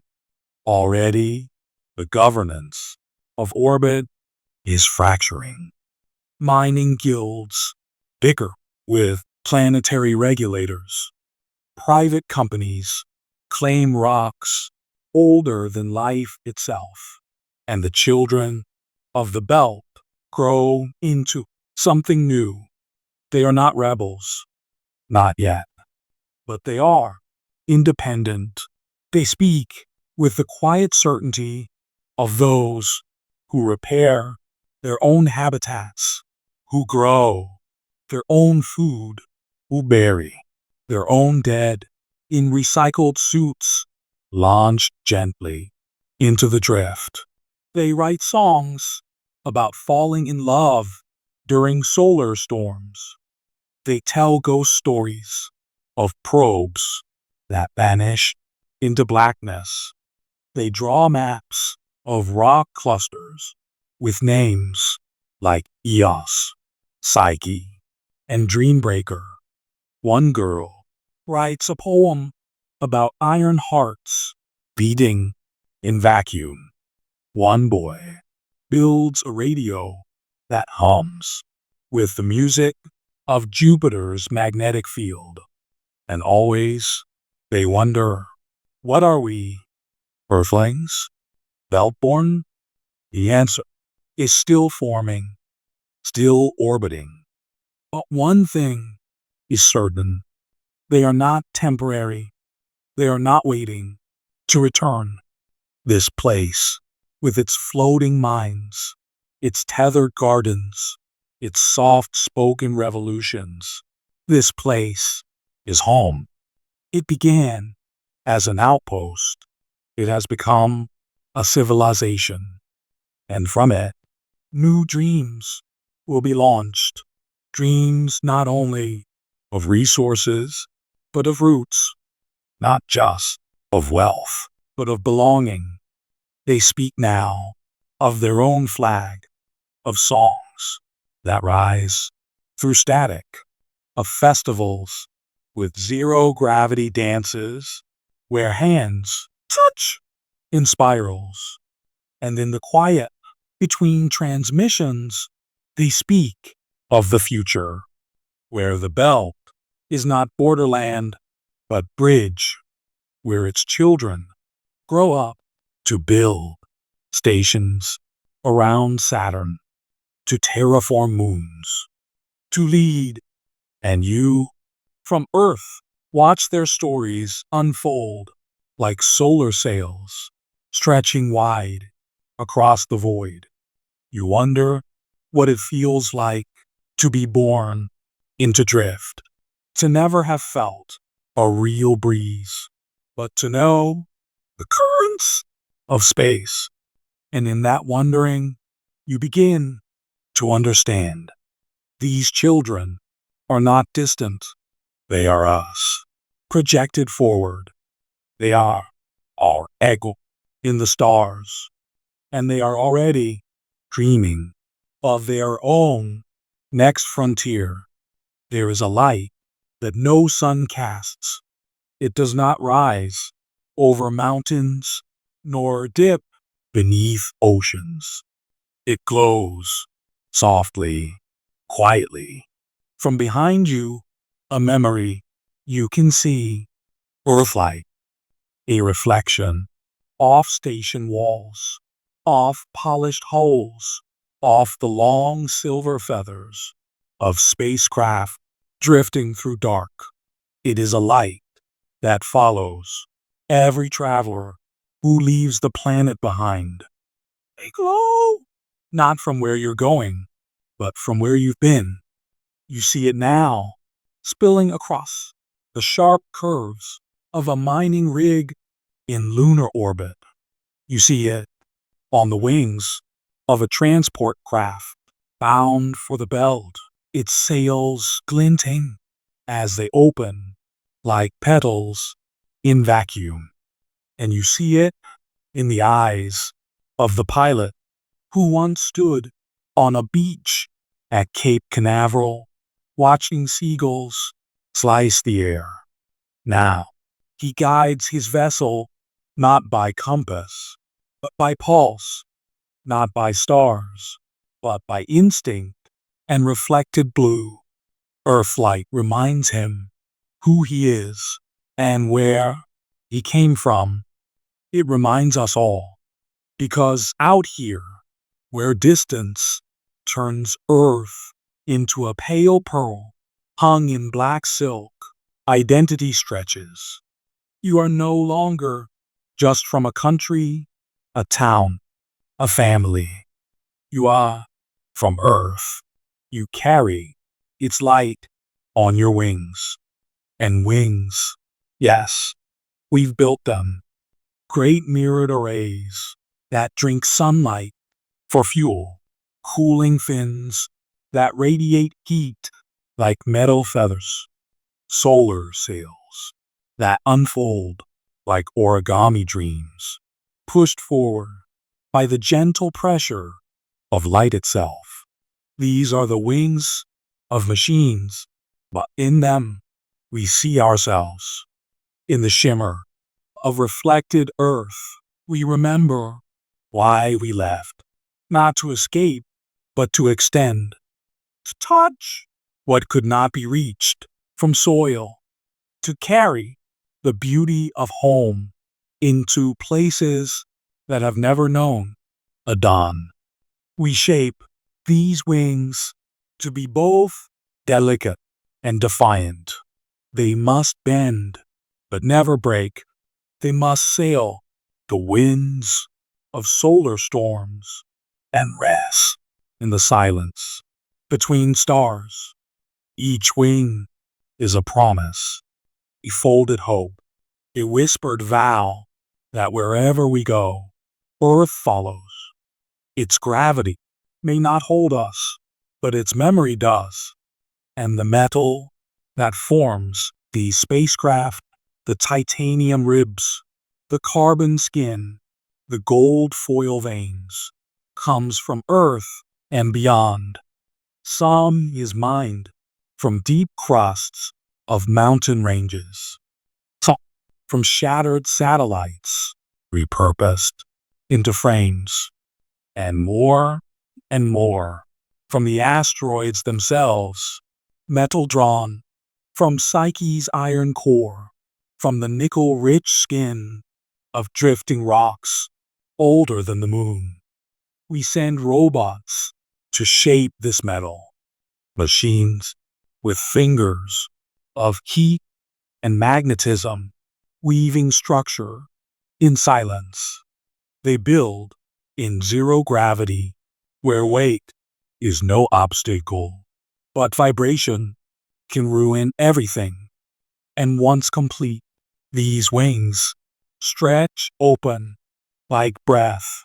They shimmer with coatings that deflect radiation and reflect the distant glow of Earthlight.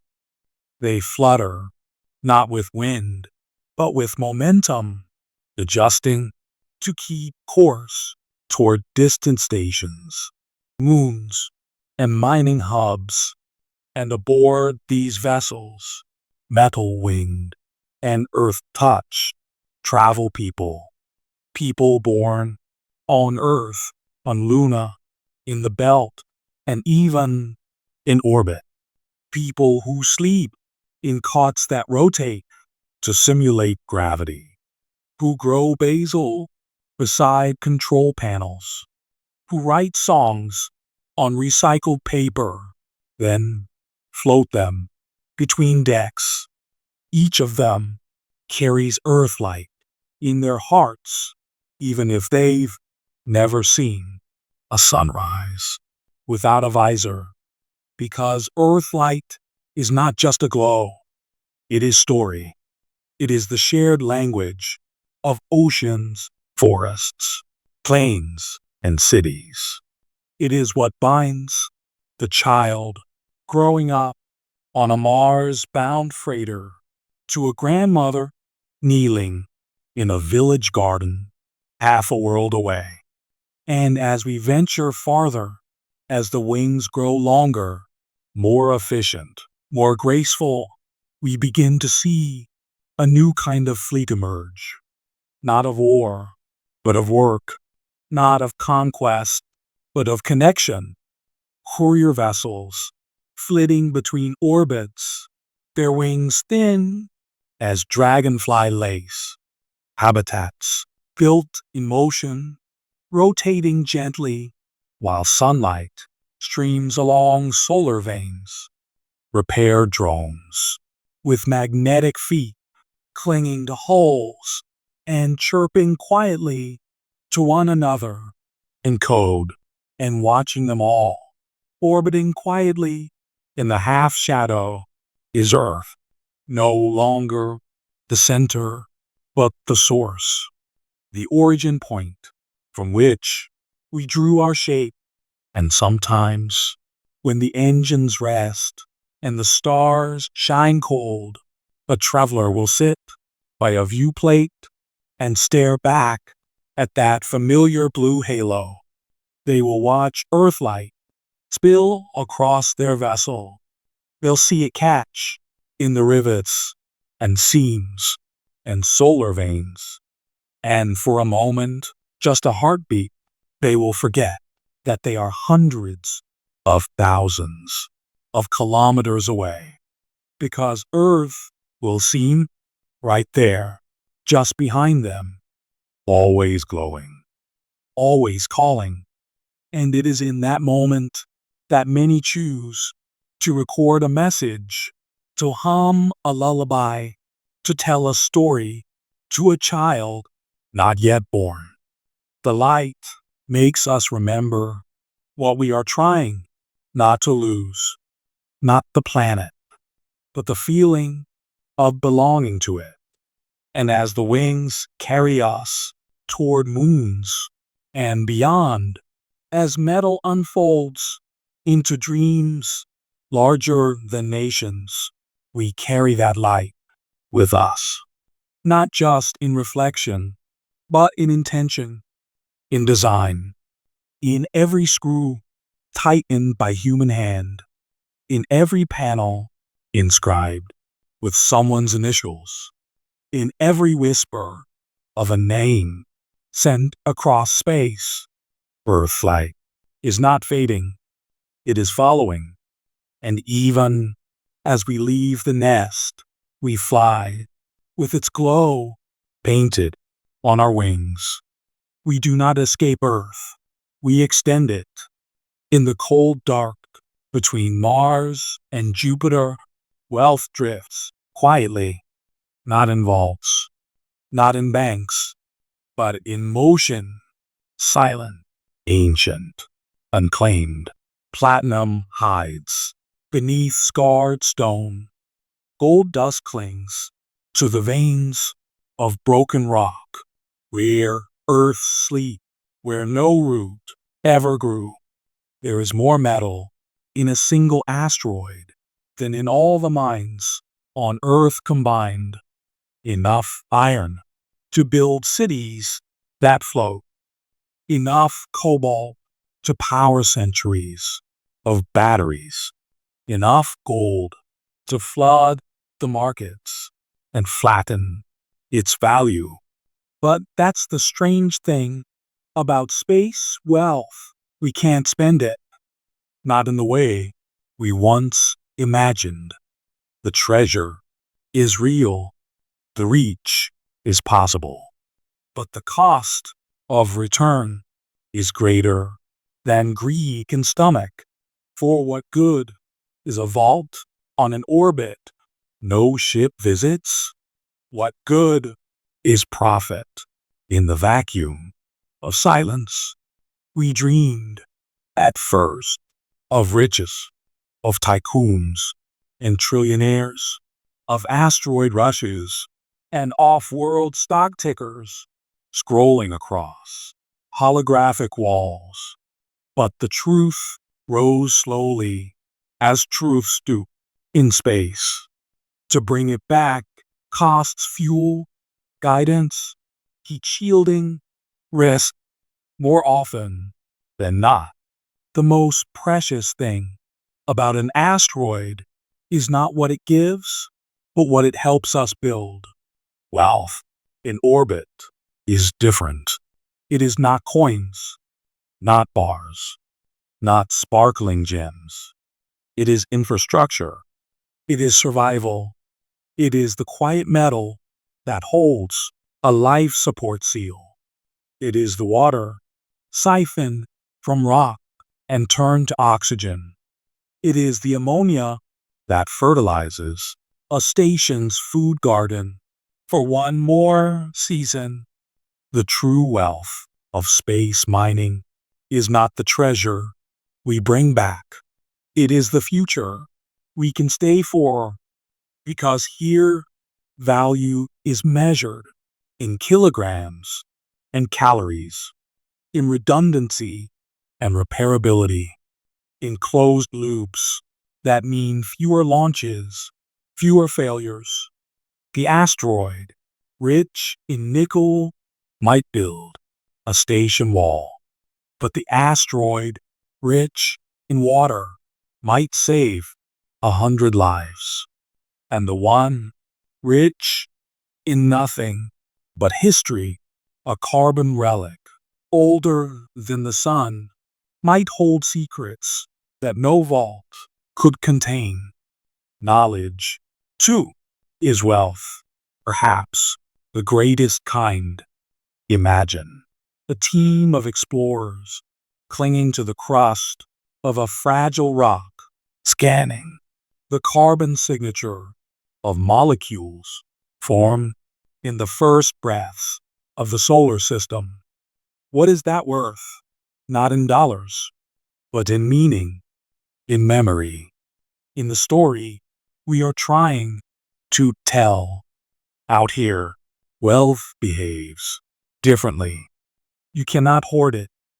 You cannot hide it beneath floorboards or bury it beneath fear.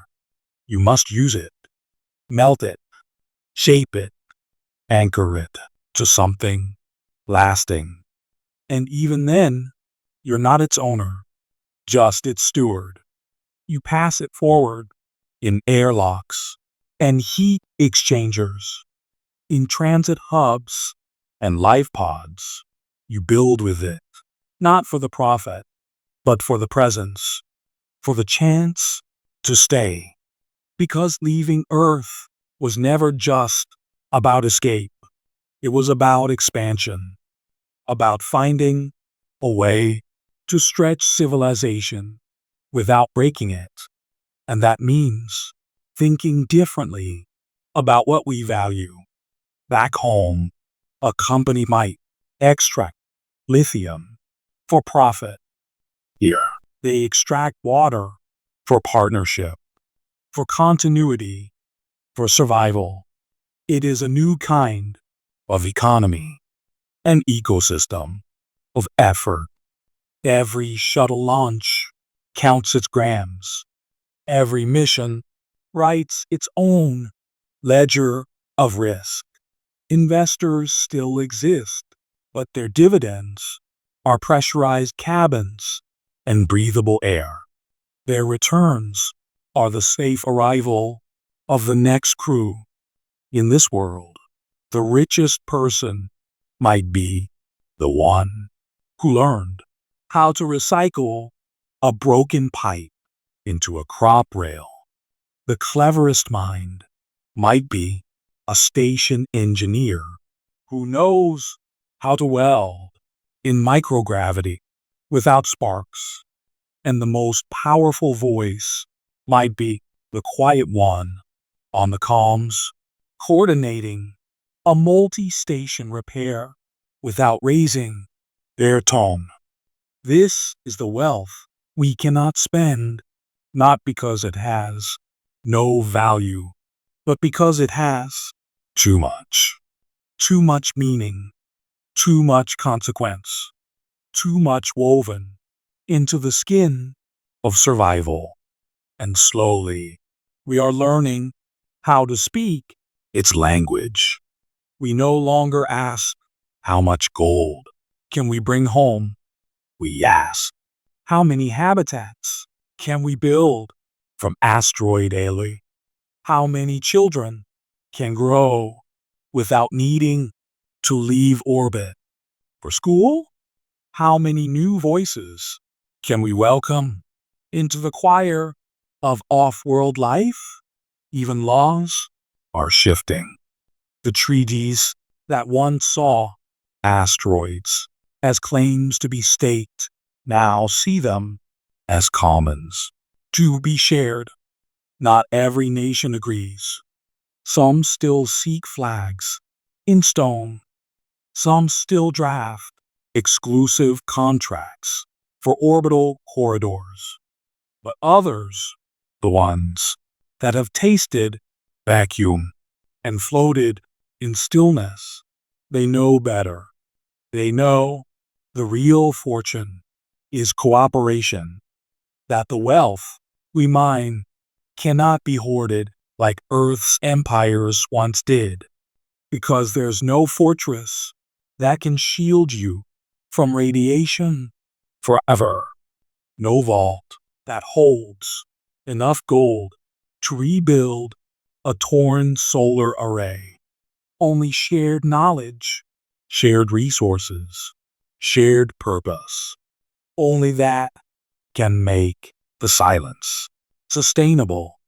And so, the future we build from asteroid bones and solar breath must remember this final truth. The treasure is real, but so is the cost. And the value lies not in the riches we extract, but in the lives we uplift, in the communities we anchor to rock and ring, in the glimmer of humanity that endures through pressure suits and recycled air. This is the wealth we cannot spend, because it's not a currency, it's a continuation.